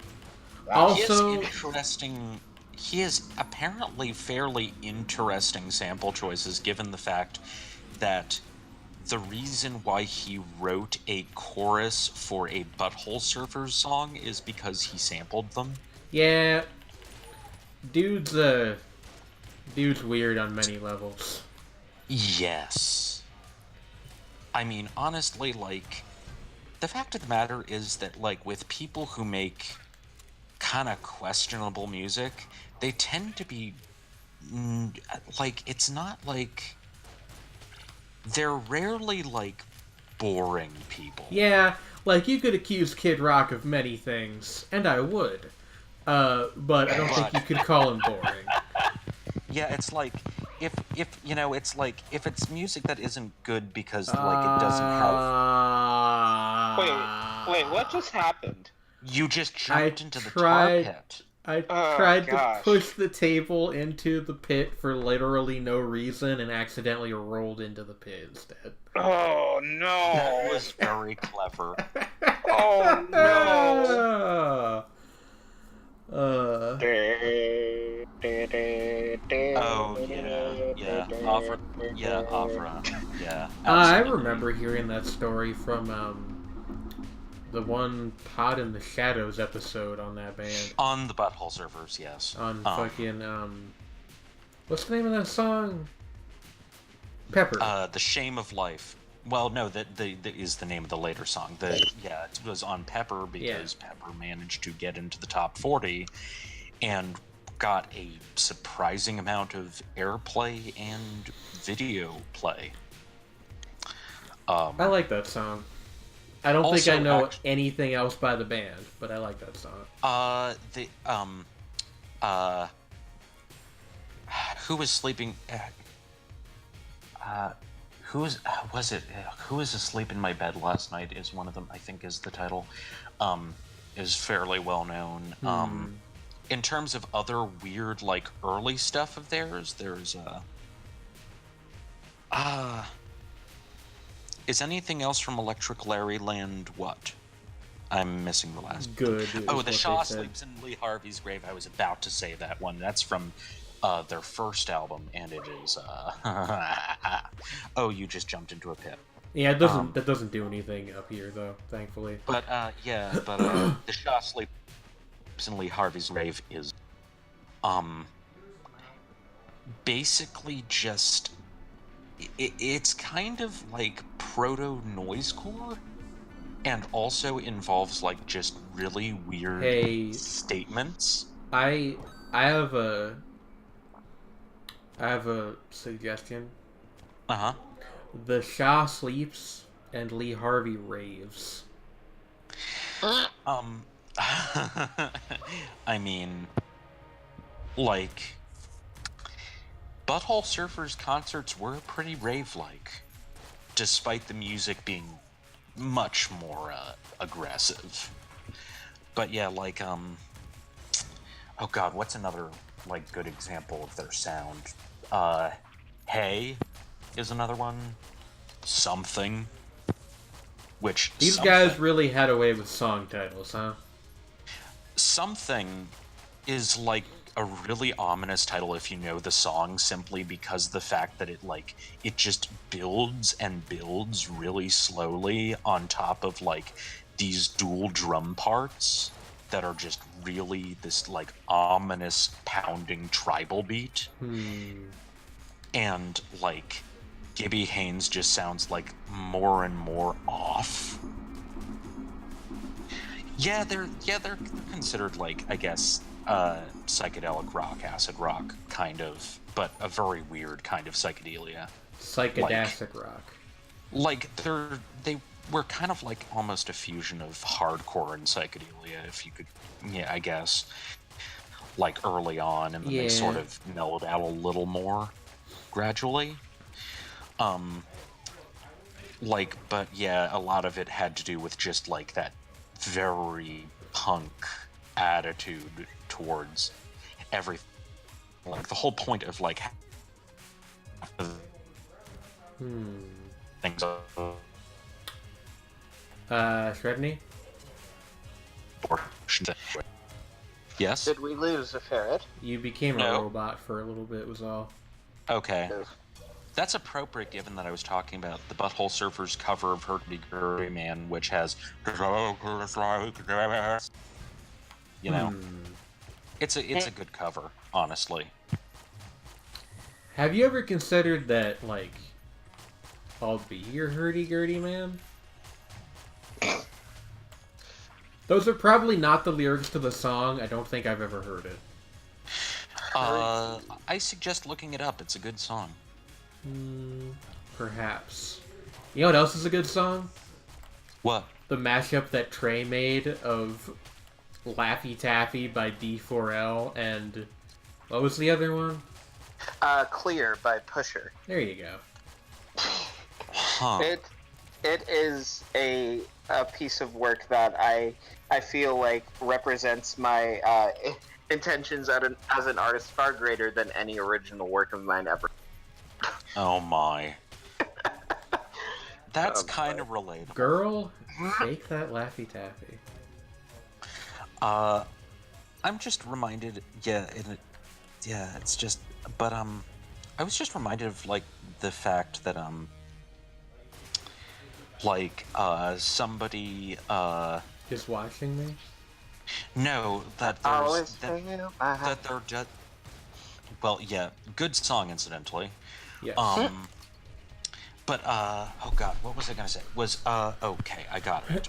Was that somebody did a mashup of Hail Mary Mallon's Wales with the Tem Shop music from Undertale? Yeah, I've actually heard that, and I liked it. it makes me irrationally angry for reasons I don't think I could ever explain to anybody else without sounding like a crazy person. You could probably explain them to me and it would make sense. I just don't like it. I just don't like it. It's not I have, like, okay. I have the complete opposite reaction, frankly. It fills me with irrational joy. It also doesn't help that, like, the second Hail Mary Mallon album is probably my least favorite thing A$AP Rock has ever been involved with. That is understandable. It's like, yeah. I mean, like, it's still a good album, but it's got a lot of, like, cheesiness to it. Yeah. And occasionally borders on, like, grumpy old man rap in a way that the vast majority of his work does not. That's true. I mean, even that song, I mean, it's like, it's clearly a joke, but it does feel a little grumpy old manish. Yeah. Is the Malibu Ken album good? The Malibu Ken album is very good. What I've heard of it, I really enjoyed it. Because in addition to liking the admittedly very little I of A$AP, I really like Tobacco. His Yeah, style is pretty, like, it gives me that health kind of like grimy joy. Yeah. So, Tobacco's a real interesting producer. yeah. Oh, that just reminds me that I need to listen to the new Health album. And, like... It's solid. And I'm just thinking... I was just thinking of how, like, I know that I'm probably really going to like it because Anthony Fantano's complaints about it were the same as the ones he had for Get Color. And that's my favorite Health album, which means, yes, I'm going to enjoy this. It's a little closer to their classic sound than the last one was, Death Magic. Death Magic. Yeah, Death Magic was a little up and down for me. Like, it was well done, but it's like, it felt like... And actually, the Tiny Mixtapes review really captured this well, is like that they said it's basically like what would happen if Health explored every possible band they could be in the future and just made every song like a different version of who they could be. And some of them turn out really well and some of them don't. I kind of love it for that. It's my favorite record of theirs because it like does a good job of illustrating that diversity in their sound and like what they're capable of. Oh, that's absolutely fair, and it has some of the best production they've ever done. Yeah. But I think I prefer their first two to some degree, simply because of that, like their first album is such a statement of intent, and their, second album is just straight up a statement of a different sort, just like it's relentless. Yeah, they're so dirty. Like those first two records are just like covered in shit. And like Wait, is that a good thing? Because it doesn't sound like one. It's a very good thing because like Health, they are a group that like prides themselves on their ability to sort of like make it so that the listener is a little bit overwhelmed with what they're experiencing at a given time. Yeah, it's like their sound is like a really good balance of pretty, grimy, and evil. Yeah. I mean, I guess that is also like roughly where I'd put Tobacco. Maybe not quite so much the pretty, but like. Well, I mean, some of his stuff is has a sort of grandeur to it. You know what I mean? Yeah. He makes good tunes. Yeah, whereas like Health are a little more delicate than that. Gotcha. Yeah. I really like the beat to Acid King off of the Malibu Can album. Yeah. It's like it's very 80s, and then it kind of turns into a chip tune at the end.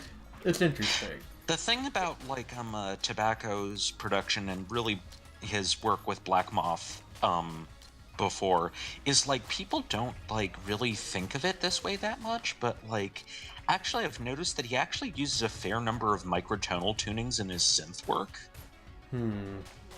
And it's like, actually, if you like, you'll notice that like some of his stuff sounds like weirdly detuned. Yeah.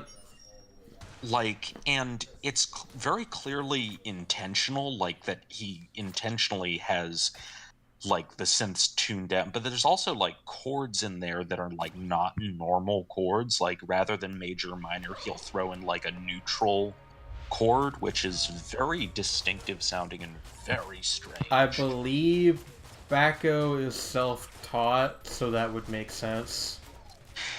I mean, yeah, but at the same time, like even if you're completely self-taught, you can like look this stuff up. I know. I'm just saying, like, I think he might be coming from a slightly different frame of reference than like a slightly more conventional producer that Ace would work with, like true. Blockhead or somebody like that. Yeah, like, if you're, if you come to music theory from the perspective of somebody who's toying with this stuff more as, like, somebody who just plain old is, like, experimenting with everything and just running with, stuff. Running down the breeze. Intuitively. Yeah. Then you're going to have a slightly different frame of reference. But yeah, to go back to the broader question, the Malibu Can album is very good. I don't know if I don't think I like it quite as much as The Impossible Kid, but that's probably his best album, so that's not like a slight. Yeah, that's sort of like, I don't know. To me, as far as what's up? Yeah.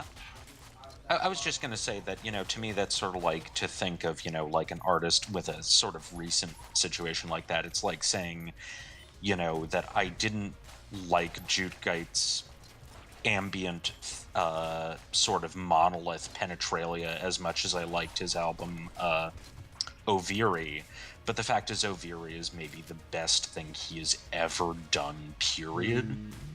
And although I actually really liked Penetralia, it's a really neat set of like weird dark ambient stuff. His metal stuff is a little more my speed to begin with, but also Oviri is just basically a perfect album. Like that and Perdurance that came right before it. I should work on music after this stream. That sounds like a great plan. I'm not going to be able to work on music for a while because I need to like dig my desktop computer out from the attic. Yeah. And the door is blocked with stuff. This will be the year I learn Ableton. I Good hope. luck. Awesome. Yeah. As far as Tobacco goes, my introduction to him was Maniac Meat, and I actually remember I got a request for Gods and Pete on Whatever Works once, my radio show, and I listened to it and I was like, weird. What's that? My okay, no, it's not that my stick's. I thought for the second there, I thought the thumbstick on my controller was broken. It actually appears to be that the animation is just not working. Like, if you look, my gun is not pointing in the direction that I'm firing in. Oh. Oh. Huh. Weird. What if I switch weapons? Yeah, that's interesting. That's unusual. I'm moonwalking. And your gun just firing vertically like that, it's like... I'd expect that from a much worse game. I think it's a bug. Oh, there it goes. Okay. You can solve it by flipping a table, apparently. Like, I've actually seen really bad games which are, like, rendered in 3D that do stuff like that. Like, where you'll be shooting up and stuff. Like, that it just doesn't understand direction. That's not how that's supposed to work, generally. No. It's very rare, but when you see it, it's one of the funniest things ever. It might just be because ETG just updated. Cause, like some kind of a new quirk. Yeah. But it seems pretty fixable. And she in particular got some tweaks that might have messed around with her character animations a little bit. Oh yeah, Sredni, you weren't here earlier when we discovered that they added a pet the dog button to the game. Good. I will show that off in a second, hold on. They must have been, they must have realized that, that the fact that you cannot pet the dog was getting them bad publicity on Twitter. Yeah, there was a tweet. You couldn't pet the dog, but I think it was one of the directors of the game was like, hold my beer. Yeah, check it out. Oh, that is so good. It's such a happy puppy. Yes. Too. Very happy little doggo. Good corgi. This is a sweet game. It is. It's a banger. Yeah. As we enter the final hour of the show, good. Did you start late? No. Oh, you go until 12. I forgot. Yeah. Oh, I got confused. Yeah. I'm a master of self-confusion. As we enter the final hour of the show, good a time as I need to mention again that we do now have a Patreon. Yes! Which you can find linked below the viewing window if you have the funds and desire to support the show directly. It is always welcome. You can also get to it at patreon.com/shapesandforms. Yes. Because should I do the obnoxious Mimi clapping thing? What's that? Give us money. Oh. Give us.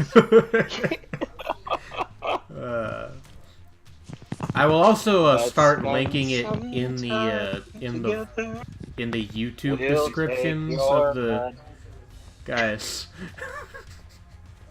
I will also start linking it in the YouTube descriptions of the VODs, so that way if you are watching this, I fell in the hole. I'm good. You just got hurt. Yeah. I will it's also not to the death, it's to the pain. I will also start linking it in the YouTube descriptions of the VODs, so if you are watching this on YouTube, after the fact, you can find it via that link. And just to reiterate, the Shapes and Forms Patreon does benefit all three of us. We don't have any concrete goals set yet for, like, if we get X amount of money or X amount of patrons, but we will attempt to brainstorm some in the near future. We will come up with something. Yes. Also, you know, all of this money is, of course, going towards our giant swimming pool full of vanilla pudding. Hey now, if I'm making a giant swimming pool, it's not gonna have vanilla pudding in it. Okay. I mean, that's just for y'all two. I hate pudding. Okay. I actually do. Okay, James half not is a joke. chocolate, my half is vanilla, and Trey, you get the quote-unquote guest house that actually has 50 rooms. Ballin'. Master of the house. Oh, that song. You know, like... Master of the house. Master and a half. Oh, yeah, like, that bit. Butterscotch or bust? Listen. Nerds! Listen. I actually do Listen. like butterscotch pudding, although I have not had it in many a year. You know, I actually genuinely like tapioca pudding, but everybody... I've never had it. I know that it was like a joke in Kids Next Door, that it was like it turned you into an old person and was like an evil substance. Schemed by the adults. Yeah. Incidentally, I have also made rice pudding myself. It turned out pretty well. Rice pudding. There was vanilla mousse at a event that I went to today, but I didn't have any because it's against my religion. Oh the my. anti-pudding religion. Well, I mean, they would call it custard in Britain, or in that case, mousse. It's either custard or mousse, depending. Okay, but real frozen custard is actually fucking good. Yeah, I haven't had frozen custard in like 10,000 years, and I'm hungry for some now because it's come up twice tonight.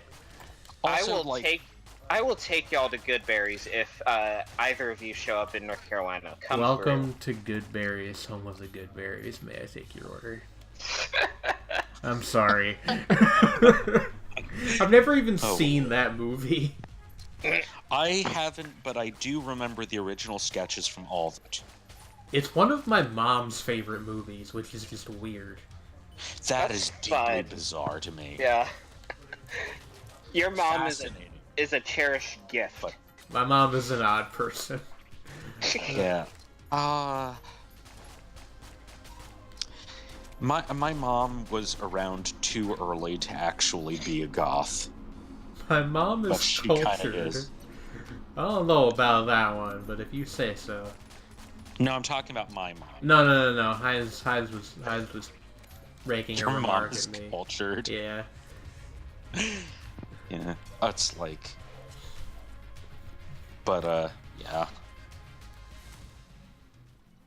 Another one of her favorite movies is that Eddie Murphy movie where he's like a foreign prince coming to the United States. Oh, Coming to America. Yeah, that one. Well, that one's fun. I've never seen it.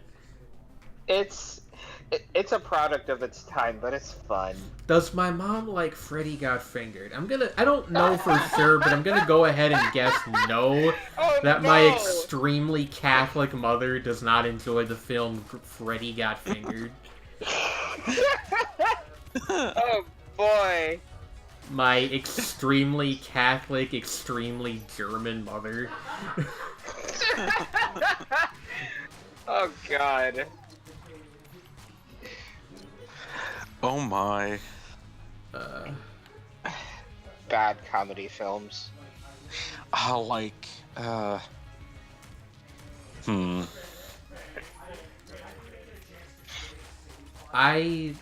trying to think of the last comedy movie I saw, and I actually don't know if I've seen any in like Years. my entire adult life, other than like the stuff I watched for film appreciation class in high school. I've trotted out this line before, but just like I do not watch movies. It's just like it's not even like a principles thing. I just don't. Yeah, it's just kind of don't. Yeah. It's not even. Is it one of those things where it's not even like you wouldn't, you just kind of don't? Yeah, basically. Like, I never have an independent desire to go see a movie, really. Let me see. The last movie I saw in theaters was Enter the Spider-Verse, which was very good. But was the first one. That was the last one I saw in theaters, I'm pretty sure. It was like the last one. I bought that on Blu-ray. Last one I had seen in like a good 2 or 3 years. Yeah. Because the last one before that was Jurassic World, which was a movie. Yeah. Yeah. Regarding Spider-Verse, my copy of it actually was from Walmart, so it came with a little Miles figure. Oh, that's cool. I love it dearly. It is one of my favorite movies. It is a real... Yeah, it's like... maybe one of the... easily one of the best American or, like, sort of Western CG movies I've ever seen, period. Yeah. Or CG movies, period. Yeah. And probably up there in terms of, like, I don't know, that kind of school of animated film in general. Mm-hmm. Yeah.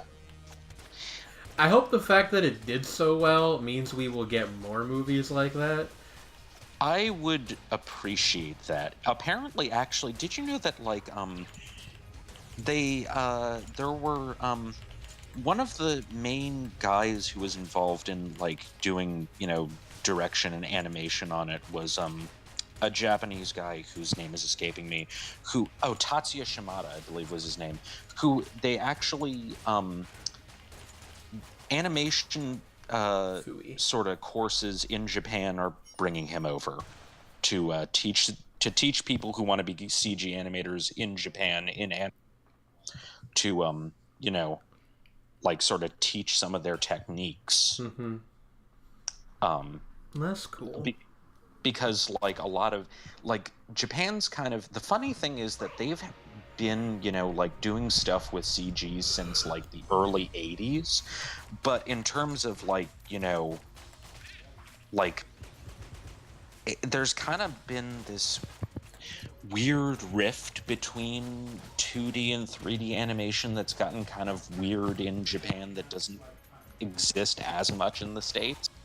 Yeah, it's like, I don't know, like CGI in anime is a weird topic because people get very polarized about it without actually knowing much about the subject. Like, you see a lot of, like, all CGI anime is bad except for Houseki no Kuni, which happens to be the one that I've seen. Like, Yeah, whereas, like, it kind of ignores the fact that, like, Princess Mononoke has CG in it. Well, yeah, like, the most... Like, first of all, almost all anime is made, like, exclusively digitally, regardless of whether it's two-dimensional or three-dimensional. But it is a different process from 3D. Yeah. But what I mean is, like, you'll see people say stuff about how they only, like, hand-drawn animation, which is not a thing. I mean, technically it is. I mean, they do hand draw. Well, yeah, but like they mean like on paper, which is not how it. Unless works. you're watching Saizai-san, that's not a thing anymore. Yeah, like even then, it's like I don't know, like unless you're watching original Saizai-san. Yeah. Like from the 60s and 70s, or like it's hand drawn. Also, it's like there's a failure to understand stuff like cell animation, which already is like a fairly complicated process. Yeah, but like a lot of anime studios use CGI, but like as a like a blending element. Like, Yeah. UFO Table, who have a show out Yes. this season called Demon Slayers. They do like a lot of CGI like transitions and stuff. Yeah, and they're best known for like all the new Fate stuff, except for like one or two things that Shaft did. Yeah. And a few other people. Like, the thing with CGI in anime is that it's often not intended to be like a stylistic thing, so it's only bad if you can tell that it's CGI. Yeah, exactly. So, like it's kind of like a weird thing. Like, obviously, there's stuff like Houseki no Kuni, which is made entirely in CGI as like an artistic choice. And it looks gorgeous. Yeah, and but like people, that's like, sort of and a also, different thing and altogether, almost. And also all the worst examples of like CG that people bring up, you know, in terms of anime, in terms of series, like all CGI series, like Berserk, the recent Berserk. Yeah. The reason why they look like that is not because they're CG. The reason why that show looks like that is because they work on a terrible schedule and have a very small staff and are essentially being milked by the publishing company to create, you know, free advertising for the manga, basically. Yeah. You know, to push units, and they get treated like crap and paid like crap. Yeah, like, it's really sad. Generally speaking, when a show looks like that, it's because there's nobody to like oversee the. I am blanking on the term. Like, there's no quality. There's no revision of any cuts or anything. Like, yeah, because they're being, you know, essentially driven like they're in a galley. Because like there's just the pipeline process is being pushed so fast that it's just not. Yeah. It's like I kind of feel for the director who's like the director of Take-Two, who, knowing that it was the director of Take-Two, it makes sense that it's like they put in a guy who is able to, you know, work on with a very small team and actually put something out quickly, and that was their intention. But at the same time, he's clearly like been put in a position where he's biting off more than he can chew. Yeah, and it sucks. Because like TQ's like 5 minutes per episode, and it's like a goofy comedy thing, and it's a whole thing. I'm preaching to the choir, which I'm well aware of. Oh yeah, of course. I mean, I love Take-Two. It's just joyous. It's a whole. It's intentionally like, yeah, you know, it's like it thrives on its, you know, supposed slipshotness. Yeah. And the fact is, they're putting this guy in charge of a show that is I still wonder if that thing about how Take-Two is animated without regard for time constraints and then sped up to fit the time slot is true. I wouldn't be surprised. Sometimes it looks like it. It might be the part of the joke, you know what I mean? Like, at least some of the... Like, just... You know, like... But, F. I'm gonna real quick run to the bathroom. You two hold down the fort real quick. Alrighty. While I go do that. So I have cinnamon Altoids. Can I have one? Yeah. I would share. Okay.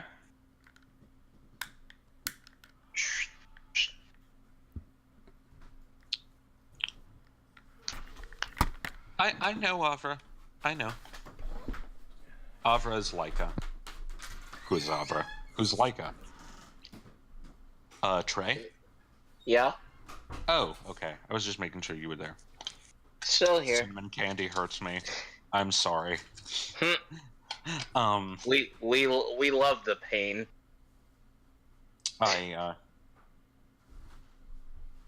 I revel in suffering. You ever just have a big red and shed a tear because of how much it physically pains you, and yet we love the spice. We do it for the vine.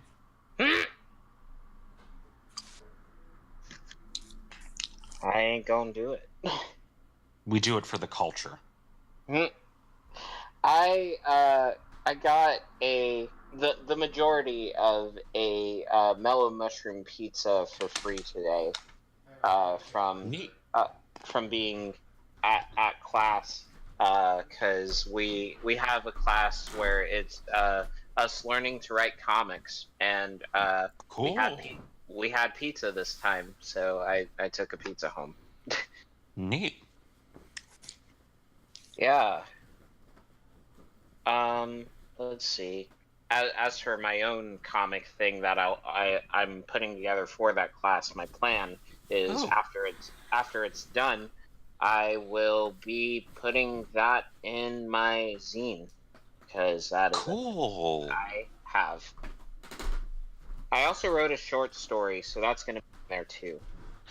Yo, I just had a thought. I had a realization. Yeah. I did a rumination and I came upon a glorious, glorious idea. For your next zine thing, if I Yeah. can do this, if we can get the scanner, I want to. I started a while ago, kind of as a conceptually at least. Like, I had an idea for a very strange little comic, Uh-huh. which is about an amphitheater. Yeah. You know what an amphitheater is? I'm not sure if I do. Well, an amphitheater is a winged serpent. Jumpman, Jumpman, Jumpman, Jumpman. I don't need no introduction. Hello, I'm back. That boy up Hello. to something. Yeah. I don't even like that song. I don't know why I decided to Me neither. to But- make that my reintroduction music. But Okay.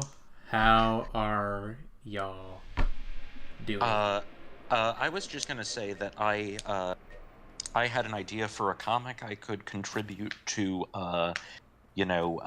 Trey's zine thing. Okay. And Which- basically it is about an amphitheater and his friend an ibis who have vaguely absurdist conversations and stuff happens. Nice. That's just our show. Kinda, So- yeah. I'm just kidding. So who's the amphitheater and who's the ibis then? I do not think I know what an amphitheater is. It's a winged winged serpent. Okay. And I just learned that 5 minutes ago. Like a Quetzalcoatl. Yeah, like, well, yeah, the kind of like equivalent. Gotcha. Hmm. I would read that. Thank you. You're welcome. Yeah. Also, there's all kinds of other weird stuff that I had come up with for it, but I'm gonna have to look for my notes for it. Yeah. Well, you know, I love basically everything that our servers like community has put together for it, and I'm excited to see if anybody else has stuff cooking for it the way that I do. I am in the I do. process of writing another story that is like kind of a follow-up to the one that I wrote for the first one. Hey. Neat. I need to like look. I need to read this. I need to read the scene. I feel so bad. You should. It's a good zine. Yeah, it's like I would. Yeah, I mean, I'm happy to contribute to those sort of things. Partly because I am a shameless self-promoter and incredibly egotistical. But also because, promoting your stuff and, being involved in that stuff is really fun and nice. Aw. Yeah. Trey And, is yeah. good at the putting things together thing. Yeah, it's like on a level that I never have been. A leader, an organizer. I don't know where this is going. Basically, you're like our answer to what Aki Bo does at Shift. I You're don't like I don't think I know enough about Shaft's internal staff composition to get that. Basically, you help guide our overall tone and keep things together, even if people don't entirely recognize what it is you do specifically. You still manage to actually be an essential part of what's going on. I appreciate that. Lion Order. Lion Order. Lion. Oh boy. Go buy your mama a house. We the best. What? I don't eat my girl out. I don't eat my girl out because I'm a king. I just randomly decided to start lapsing into DJ Khaled speak. I'm sorry. We the best. Wait, why They is don't- that an excuse they for don't- not performing oral sex on They don't want you to have smooth skin, Sredni. They don't want you to succeed. But you will. You know why? Because you smart, you loyal, you grateful. You is a genius. I like should I that. follow that with? Should I follow that with just Yuda best? Yuda best. No, this is a different man. I know.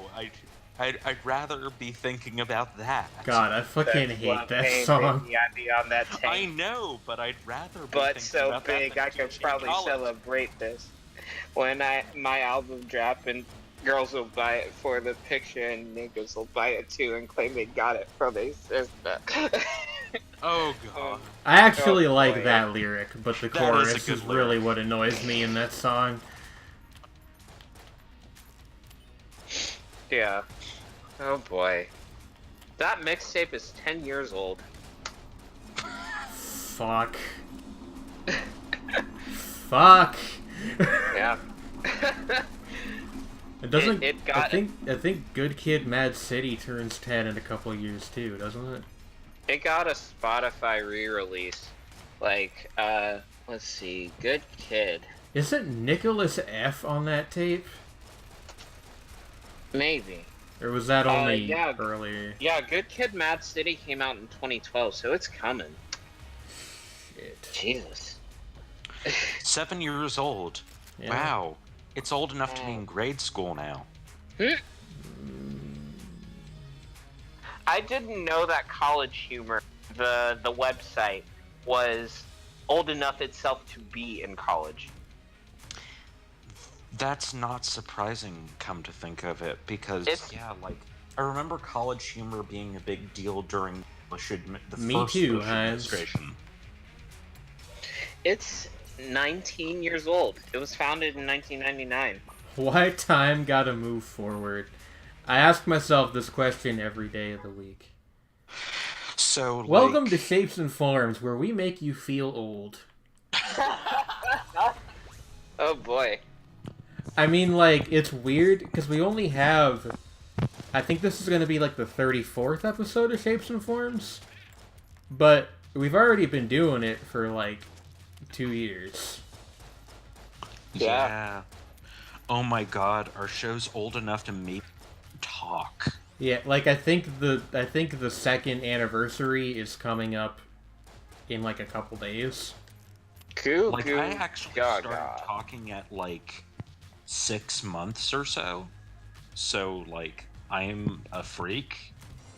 But like still I'm a seriously. lover, I'm a child, I'm a mother, I'm a sinner, I'm a saint. I will not feel ashamed. All that I can think Sorry. of then it I don't You need know a we're doing our hero. thing. I don't need a soldier.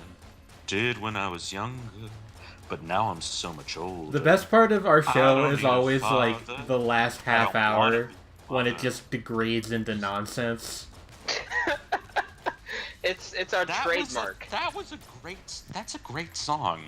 Listen, I'm sure it is, but you know what else is a great song? Listen. Okay. You know what else is a great song? Yeah. Okay.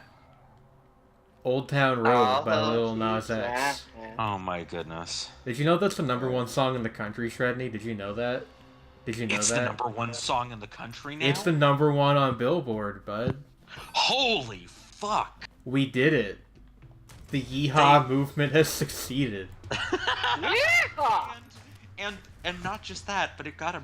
After they took it off the country charts on Billboard, Billy Ray Cyrus hopped on a verse on it. You know what's the worst part about that is that Billy Ray Cyrus's verse on the remix is actually, like, pretty good. I have heard. I haven't heard it myself, but I have actually heard that it's, like, better than a lot of stuff he's done. Yeah. Our birthday is April 15th. Yeah. Yep. So it's coming. So, We might do a little something next week. Like we didn't really didn't really have the time to plan like a super big celebration like we did last year, but we might do something unusual possibly if I can manage to scrape something together. yeah. Maybe we could do Quiplash on stream. I don't know. I don't want to promise anything because then if I end up That not could being be able fun. to do it, It could be. shit. But we'll see. Ye, and dare I say, How? Haw. My mind's going to this meme I saw of Clippy saying that with the text in word art. I love Clippy. The weird Clippy renaissance has been an amazing thing, in my opinion. I love my boy. He was just trying to help. What does it say about human society that we, like, all hated this paperclip that was trying to help us write letters? I really think that it was a generational thing. Like, there really is distinctly the before and after line where people either liked him because they like were young and a lot of stupid people, the way that I was. A lot of people don't realize that the term BC actually stands for before Clippy. Oh boy. If you didn't feel old before, now you do. If you were born after 1989, you probably don't dislike Clippy all that much. But if you were born before that, hoo boy, you hated that motherfucker. I'm not that. Zoomers, boomers, and clippers. Are these generations or basketball teams from the 1920s? Oh man, that's a good one. Is it really? I don't know about that. I don't but know seriously, about they this all one, sound Chief. like basketball teams from the 30s or 20s or something. Today we got the Colorado Clippers at the Arizona Zippers. Now I'm reminded of like how at one time there were teams with the word Sox spelled SOX in their name. Yeah, what was up with that? Red Sox. There's White. still the Red Sox and White Sox. The Black Sox got there was a massive scandal with I think gambling and throwing games that led to them being dissolved. The Black Sox. Wasn't there also a Blue Sox? Or did I just I believe so. There's too many socks. You know, before Philadelphia had the Phillies, they were called the Athletics. The One Athletics sock, two is a socks. pretty terrible name for a team. Then again, the It is. Phillies is not great either. Well, so, it like, I refers don't to know. young. Well, literally it refers. Except it's spelled with a PH because Philadelphia. Yeah, like the young horse thing. Yeah, But, like- I mean, at least But, it's like, not the there's- worst name. There's no horse in the logo, so like it doesn't really work. Yeah, yeah, fair. People just think it's like, oh, they're called the Phillies because they're from Philly. Yeah, if I'm not mistaken, it's explicitly up on the work, but they dropped the explicit part of that Yeah. a long time ago because nobody thought of it. Nobody cared. Huh. Yeah, nobody cares. What's Pittsburgh's baseball team? The Pirates, right? Yeah, See, that's a much better team name. it is. You can do a lot with pirates. Borg. You have a junk friend. Yeah. But if you're Sarah real exotic, you'll name your team Buccaneers. Are the Buccaneers also a baseball team? No, I that's think football. they're a something team. Football, okay. Yeah, I was gonna say, football. This is the Tampa Bay Buccaneers. I don't know a lot about sports, if you couldn't tell. I know And I the know the Green Bay teams. Why are they called the Green Bay Packers? Like, oh yeah, it's like Some weird. not meat Packers. It's like Cheese Packers. something like that. Wow, Because that's- they're heavily Cheese, affiliated baby. with cheese. That's actually fucking terrible.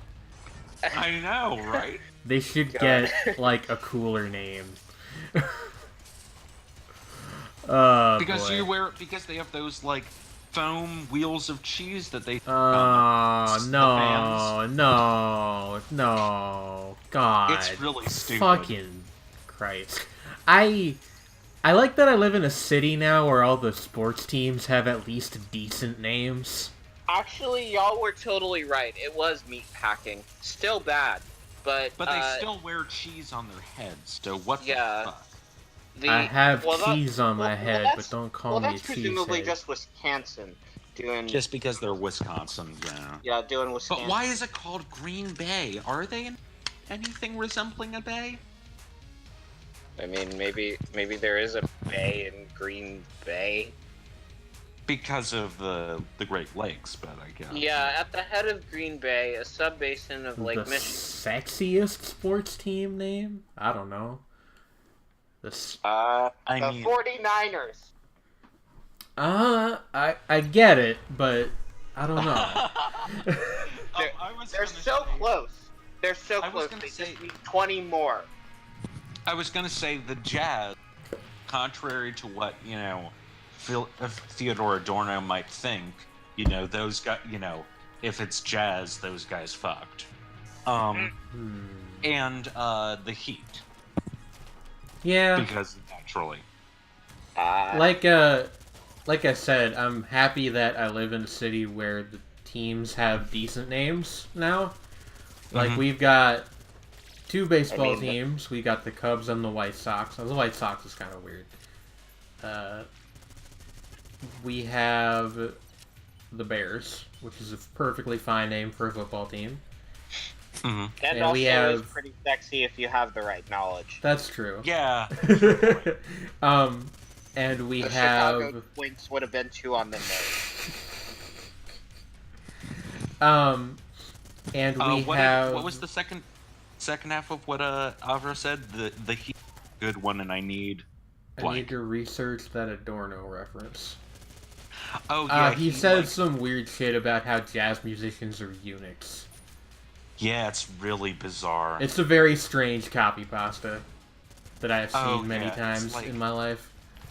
Like, it's really baffling. It's like, It's kind of funny because of how strange it is. But yeah, anyway, it's like, again, it's like, I hate to say it, but it's like it comes off as like, man who is angry about not getting laid just claims that somebody else isn't getting laid. yeah, But Like, it has that vibe. like I was saying, It's really though, like weird. Also, this so we Heat are an have- excellent band. we Should have mention the Cubs, the White Sox, the Bears, and we also have the Blackhawks, who are the hockey team, and the Chicago Fire, who are the soccer team. So, like, decent spate of names in my humble indie bundle. Hmm. So Adorno was an incel, huh? Uh, I'm not gonna touch that one, because I don't I honestly don't know if I want to touch that one, but it is. I'm so tempted to respond to that, but I'm just gonna back it slow. Like, because fair, but I'm not sure if I want to go. Like, God. Theodore Adorno is just... Remembering that I saw somebody describe Juice WRLD's last album as incel music. Whose album? Juice WRLD. He's a guy. Oh, Juice WRLD. Oh, yeah, that's Reasonably popular SoundCloud rapper. Oh no, I know who he is. Oh. I have a downstairs neighbor that really likes him, which I only know because sometimes, just randomly in the middle of the day, I'll hear Juice WRLD come up through my floorboards. I don't mind him sonically, but his... I don't mind him too much sonically, but his are kind of creepy. Yeah. He's one of the more tolerable things I've found. I don't know. Like musically, yeah, he's like one of the tolerable, like, emo trap soul guys. Yeah. But, I admittedly don't pay too much attention to the lyrics because I know I would find bad shit. Yeah, it's uncomfortable, some of them. Yeah. Some of them are funny, though, unintentional. Like, there is, because they're so bitter. Like, fucking... one where he says... What the hell is it? It's like... I'm back on my shit again, devil emoji. Oh my god. Is a line from one of his songs. And there is one song... I don't know what that means. There is one song of his which I've heard... I heard it like once, which is Lean With Me. Because it is like...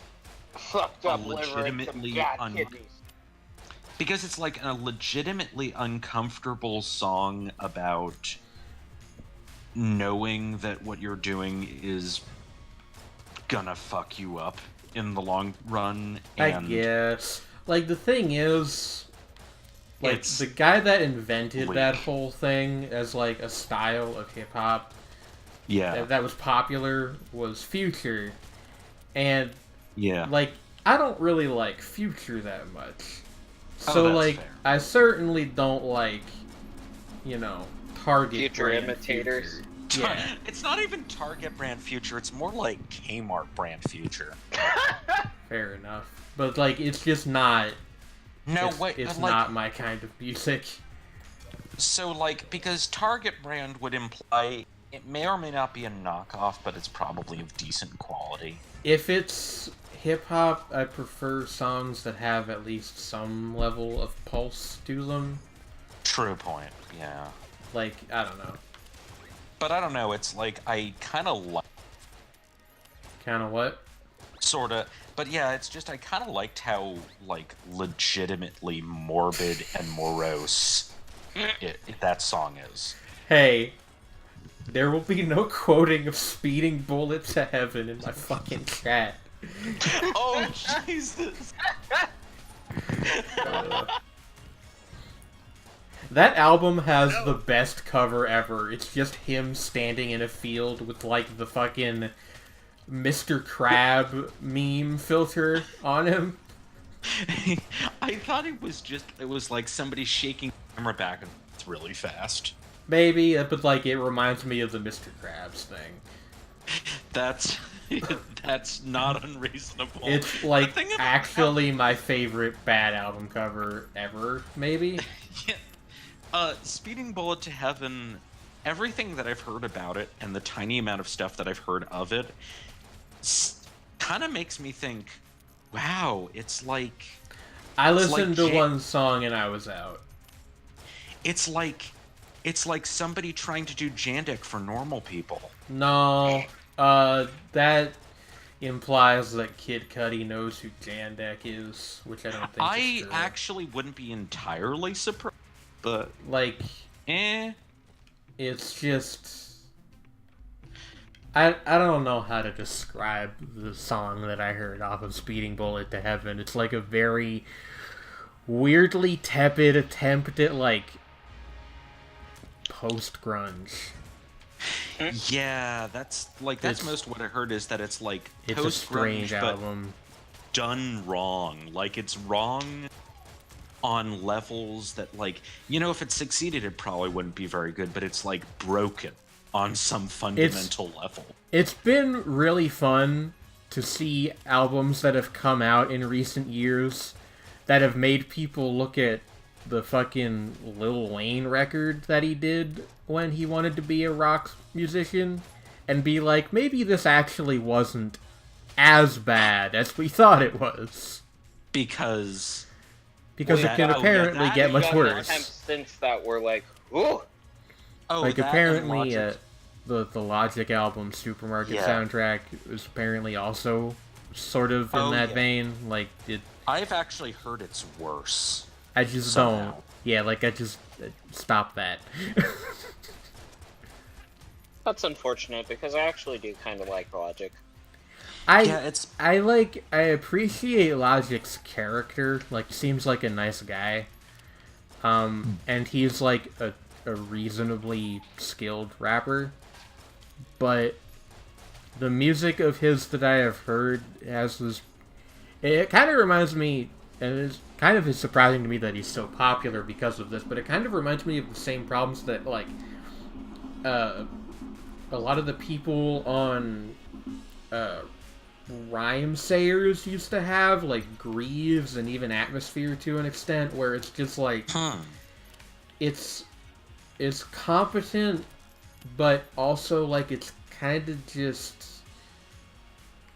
sad sack music. Like, I don't know how else to put it. Like, he's got stuff that's not like that, and that's fine. But, like, just the stuff where he tries to be more serious, it just kind of doesn't work for me. Right. Yeah. But, like, I don't know. Maybe I am just not the target audience. I mean, it can be both.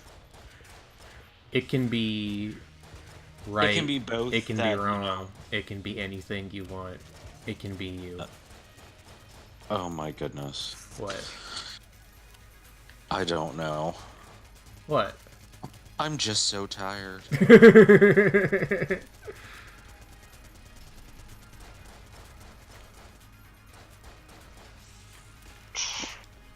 Gatling Gull. Buff Bird. Caw. I don't know if thoughts on Lil Wayne's guitar playing was directed at me or Sredni, but I think I speak for both of us when I say he shouldn't do that. Speaking as somebody who, like, really likes Lil Wayne, he shouldn't do that. Yeah, that's probably reasonable. Like, one of the best stuff, quote unquote, pure rappers ever should not make rock music. He's not that multi-talented. Okay, I fucked the bitch and now I'm gone. That's gangsta Al Capone. I'm sure there are people who can pull that sort of thing off, but there aren't many. I do want everybody to take a moment to contemplate the fact that real G's move in silence like lasagna. Like lasagna.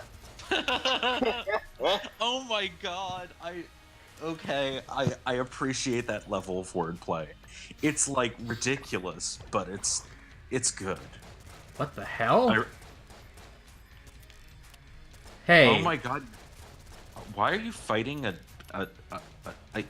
It's like the pedestal that the item was on was a mimic in the boss room. Okay. But it's like I got an extra one. Joke. It's like, what? That's like, there are so many layers to that right there, and it's like, it's dumb but really clever at the same time. Listen, what I need you to understand is that real G's move in silence. Like lasagna. Like lasagna. Like lasagna. But it's like, it takes you a second to go, like, first you go, what? And then it's like, oh my god, really? And it's like, you just slide down the wall slowly. Yeah. It lulls you into a false sense. Yeah, it's like, I have genuine respect for Lil Wayne as just being able to come up with shit like that. I just got it and I'm angry. And I'm angry. Exactly. Except, like, I got angry for a second and then I'm like, I respect that bullshit. I gotta respect it. The thing with Lil Wayne is that at some point he became so good at rapping that he tried to, like, invent new ways to be good at rapping. And I think that lasagna is one of the best ways that he's tried to do that. Because I don't even know if that qualifies as wordplay anymore. It's just like, that's just a joke. It's like a weirdly layered joke. Yes. It's like, yeah, it's just like,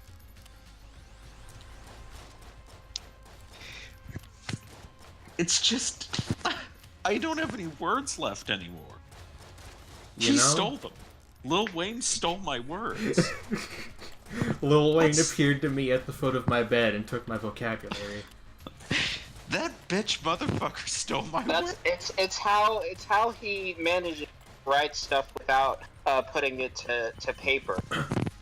It's because he steals your motherfucking words while you're sleeping. Why is Wayne wearing socks in the jacuzzi?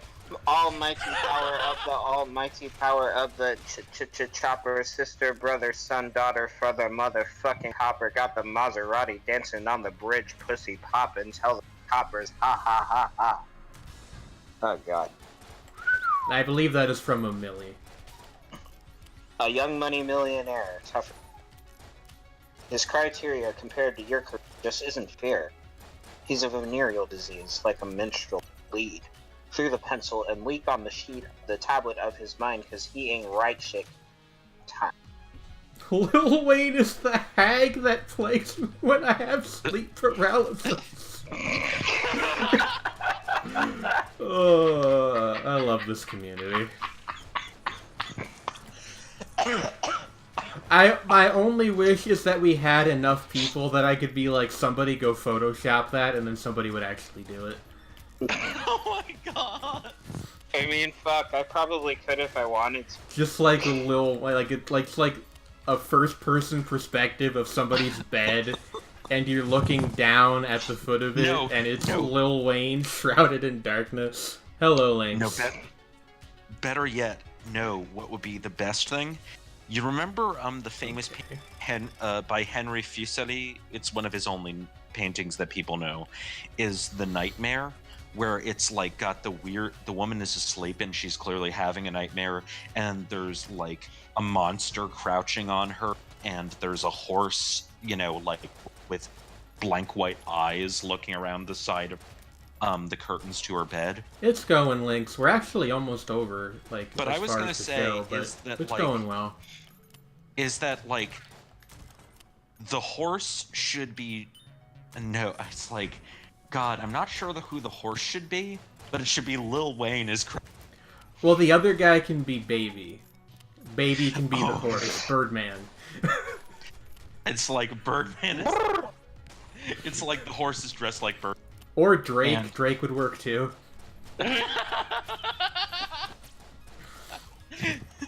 and the goblin is Lil Wayne. Just like crouching while you sleep, stealing your wordplay. It's fine, Lynx. I just wanted to be clear. Is all. Yeah. But yeah, I'm gonna go till I'm done with this run, and then I'm gonna wrap up. I'm looking at this blog. It's like tech and pop culture and everything, and they have an article about the new Hellboy, and they call it a death metal cover of Guillermo del Toro's work. What does that mean? It can mean a couple of things, I'm pretty sure. I don't get it. It means that it's like Hellboy, but edgy. But Hellboy's already a demon, though. It's like it's already... The fact of the matter is, like, the original movie is like... It's pretty fucking dark. There was an animated Hellboy movie that aired on Toonami years ago, and I actually really liked that. Yeah, me too, actually. I haven't seen it in like the ones that I saw. Yeah, they were pretty solid. I actually should watch the live-action Hellboy movies, because I've never seen them, but I would probably enjoy them. Yeah, the first one with the whole people trying to summon the Ogre, pretty dope. And the second one is really interesting, and also it straight up references Lord Dunsany at a few points. Who's that? Lord Dunsany was one of the considered one of the founders of cosmic horror, but also was, like really influential on high fantasy. Okay. Like a lot of Tolkien's world building is a response to his frustrations with Lord Dunsany, actually. Ring of ethereal form. Okay, I can turn into a ghost. Huh. Show might end up running a little bit long if this run continues to go extremely well, but like... I'm fine. Yeah. I'm fine. Just saying, if either of y'all have obligations, don't be afraid to bail. Oh, I have nothing resembling obligation. Sweet. Big Get chillin'. the fuck to sleep. Big chillin'. Yeah. Yeah. Big chillin'. Saturday is the day for chillin'. Don't at me today, I'm chillin'. I've got my radio show tomorrow, but I have class before that, so I'm not particularly worried. And that's not till like 10 o'clock, so like I can... On Radio Laser 558. WRFL. Yes. That's the actual station. What I said is not the station. Yeah. It's a defunct pirate radio station that no longer exists. Yeah. WRFL might as well be. We are licensed by the FCC, but they have never come to actually see what's up around there. It's probably for the best. Yeah. Yeah. That's reminding me of WFMU, which Jane is familiar with. Yes. Yeah. That's fun. Is it New Jersey? Yep. Yeah. I caught them once when my dad was in New Jersey and I tagged along. I just sat in the car and listened to WFMU. We've got stickers. I would probably end up trying to get them if I there. Because RFL I want stickers. I actually have like Trevor Whatevr stickers and stuff that were made both through the station, and I bought some like that are really cool. That I commissioned through like a website that makes them. So what the hell is this thing? Ticket, do you have yours? Okay. Tickets, please. What does this do? Summons the Gatling goal as an ally. Okay. Wow. Martial prowess. Alright. Okay. That's pretty hardcore. I'm into it. I assume this is one use only, so I'm gonna save it for the next boss. So you've got a ticket to ride and you don't care? Yeah, I've got a ticket to ride the Flex Express with the Gatling Gun. He's on our side now, boys.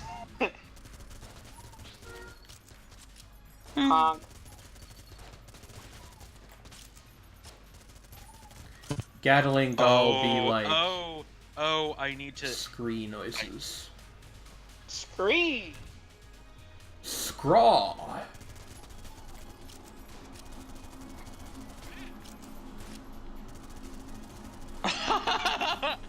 Okay, I need to share this all. Alright. Our chat has a beautiful and majestic thing. Alright.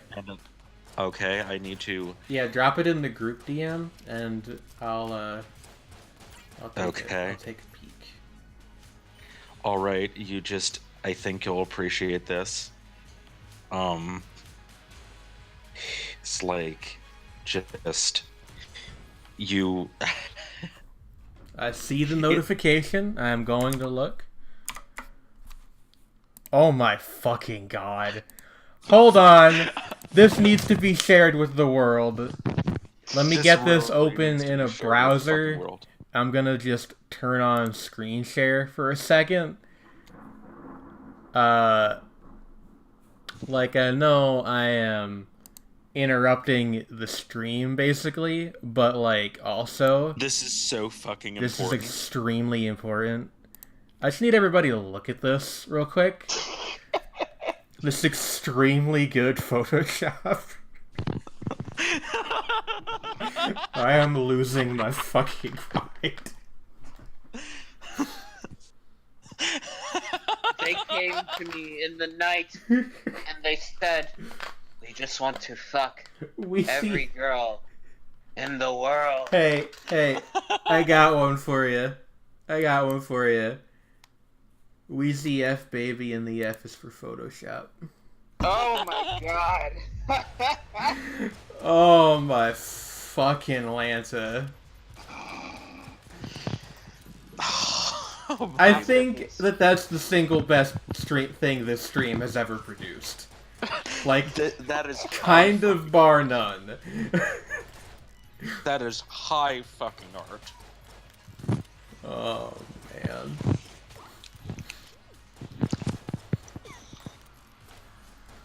But yeah, just like, well,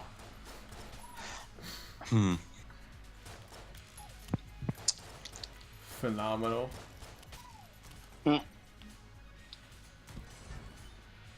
We're just sitting in awe here.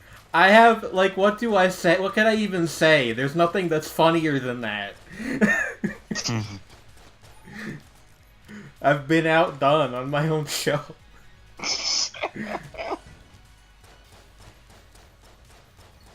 Yeah, it's like, that was just too impressive.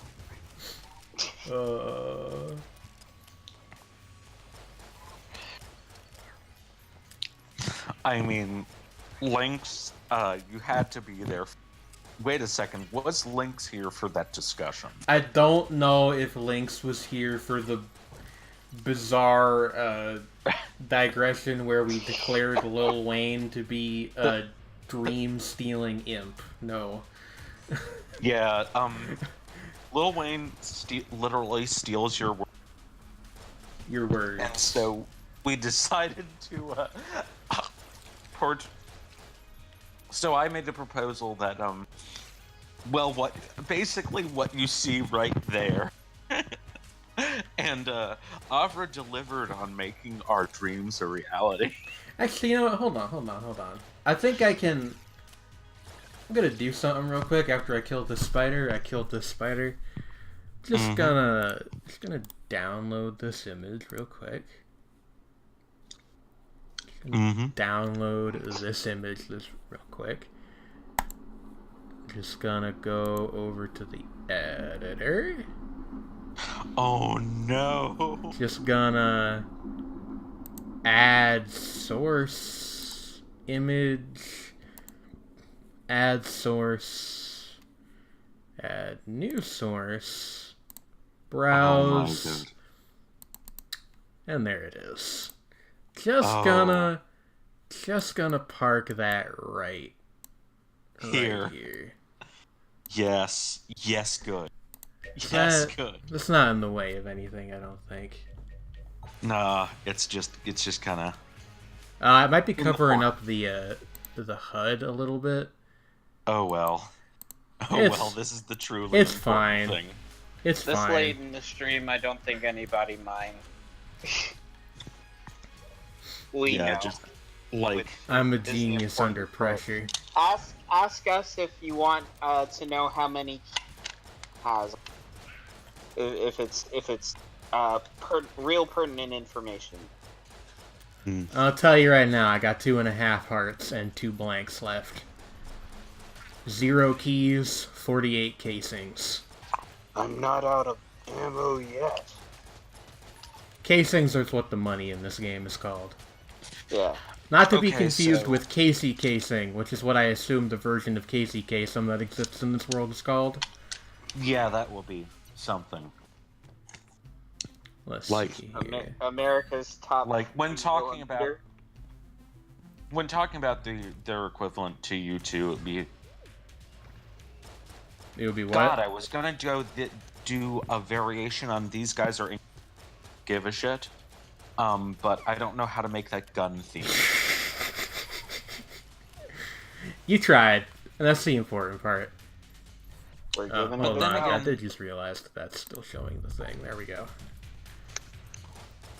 But then again, like, the U-2 is a fighter jet. Well, it's actually a stealth plane. But, same principle. So it's basically a big flying gun. These rappers are stealing my words and dreams, and nobody gives a shit.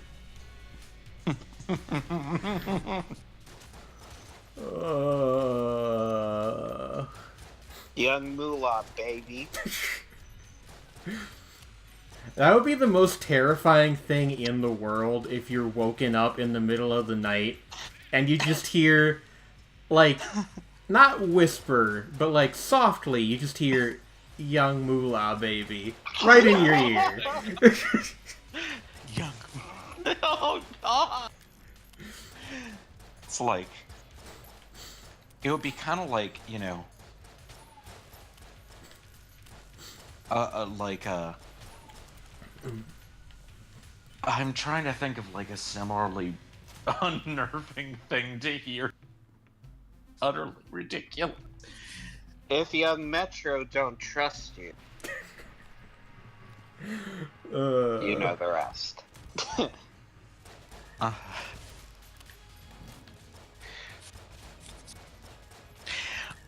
What if you just started hearing like very softly, you know, dun dun dun dun dun dun dun dun dun dun dun.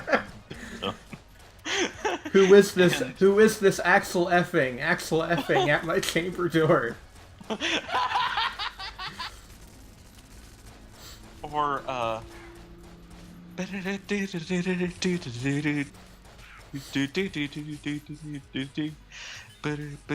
This will be the yin to Imp Wayne's yang.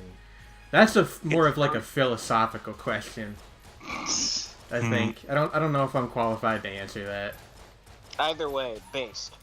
Yeah. Based indeed. I mean, in some ways, yeah, like that is a deep philosophical question. I'm gay. I'm happy. Indeed. You know. That's a based ass phrase. It's that way sometimes. Yeah.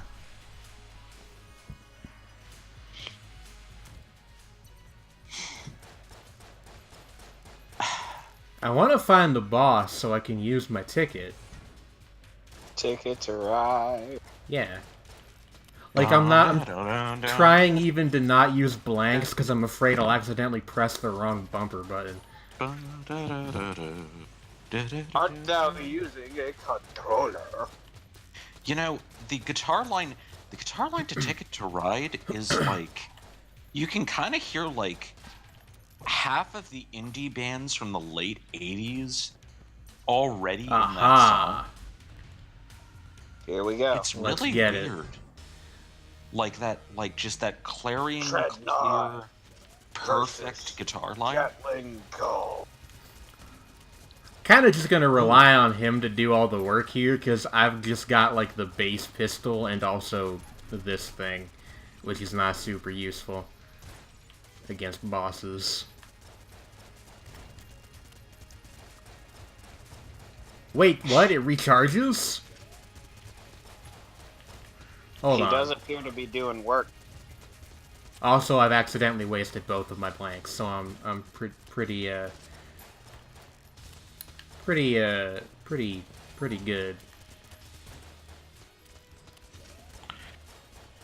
Oh, well, Gatling Gull is wearing him down. Yeah, like. Hey, what does DPS stand for? Damage per second. Ah, yeah, makes sense. Is a thing that you generally want in any video game that involves fighting things. Alright, well, on we go. And this unofficially continued, this is a dagger on a hilt. Vorpal gun, 50 crit caliber. Oh, it's like the Vorpal Blade. Yes. 'Twas brillig. 'Twas brillig, and the slithy toes did gyre and gimble in the wabe. All All mimsy men were the Borgroves, and the and mome rats upgrade. outgrade. Hey, have you considered that the Vorpal Blade goes black? See, it was like a gun onomatopoeia. Never mind. Kalu he chortled in his joy. Well, then again, like a snick. Then again, like there are. Gun sound. Like, you know, like that ratchet sort of sound. Gun noise. Gun noise. That's reminding me of like a really, which was a collaboration I think between Elizabeth Bear and I can't remember who else, which was like this Okay. like I think I don't know how to explain it. May soon be us who is biting the bullet, unless I find some hearts real soon. Have faith. Press Take it and go for it. Strike while the iron is hot, etc. Fire. I really wish I had realized that this wasn't a one-use item. Yeah, it's a pretty good item. Yeah. Like, damn. Like, holy hell, how do you get that? My Damn. Oh, well. Well, that's gonna be it. This was a good stream. I enjoyed it. Rip. Yes, it was pretty great, and I'm sorry I was late, but yeah, It's fine. Yeah, I'm happy you could make it too. Great. Yeah. Yeah, so like that's gonna about do it for Shapes and Forms this week. Where's the thing? Here it is.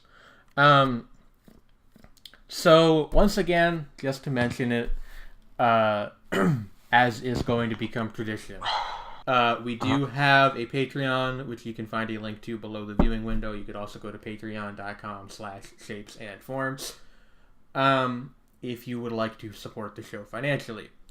As far as things coming up, I mentioned this briefly at the start of the stream, but I'm probably going to be streaming the upcoming Paradox game Imperator when that drops, because a kindly person on Twitter bought it for me. So I don't know if I'm going to be doing that solo or with some combination of guests, but that will be a thing that I do at least once. Might end up being a series if it proves suitably popular. And Pajama Sam stream at some point in the future with possibly with Murder Deck, depending on how he feels about that. Oh no, that's the one that I got I got bought actually. Links is the one that you just mentioned. Thank you though. Yeah. So that's about going to do it for stuff on my end. Do either of you have anything you want to promote? Well, if you want to buy my music and give me money for my in-between jobs, as in not really in-between jobs, but pre-jobs things. Yeah. And just, like, be helpful in general, or just, want to listen to some interesting, bizarre music, then it's good stuff. Go to Silence and Secrecy.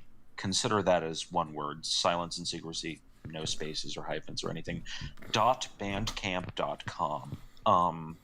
I generally recommend the album Christmas Wishes because even though it's very roughly mixed, I think that it has some of my best songwriting and production on it. And Trey, sorry, were you done? Oh, and I was also going to say that people apparently really like some of my Sorry, you cut out. What? Oh, I was just going to say that some people like my really old stuff. So, like, there's also on that page is Ghost Music for Ghost People Volume 1, which is some really ancient stuff I did. And there's another Ghost Music for Ghost People, which was done based on a really bizarre mashup that Jane actually made. I forgot about that. that I turned into a 71-minute high-effort shitpost. I remember when Mala listened to that, her reaction was, "I am now a resident of outer space," which is an extremely good thing to say about a piece of music.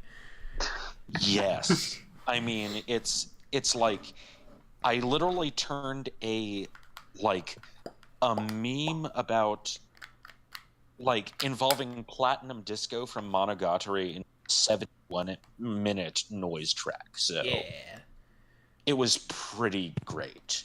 So that is Sredni's stuff. Trey, do you have anything? You can follow me on basically every platform where you can find the username TreSpeak. That's TRE Speak. I also have a Discord server. Just ask me about it if you would like to join, or generally just say hello, I guess. His server is extremely chill, by the way. I'm not there nearly enough, and it's a good community. Yeah. Very, laid back. Also, I forgot one other thing is that I'm on Twitter as Not Convincing, once again, no spaces or anything. And mostly it's just like ferret videos and like other random dumb stuff. And Trey, do you have anything else? I'm done. Alrighty. Yeah. You can find me on Twitter also at planet_Jane, but if you're here, you probably know that already. If not, though, okay. There you go. Yeah, we will see you all same time next week. Same Shapes and Forms time, same Shapes and Forms channel.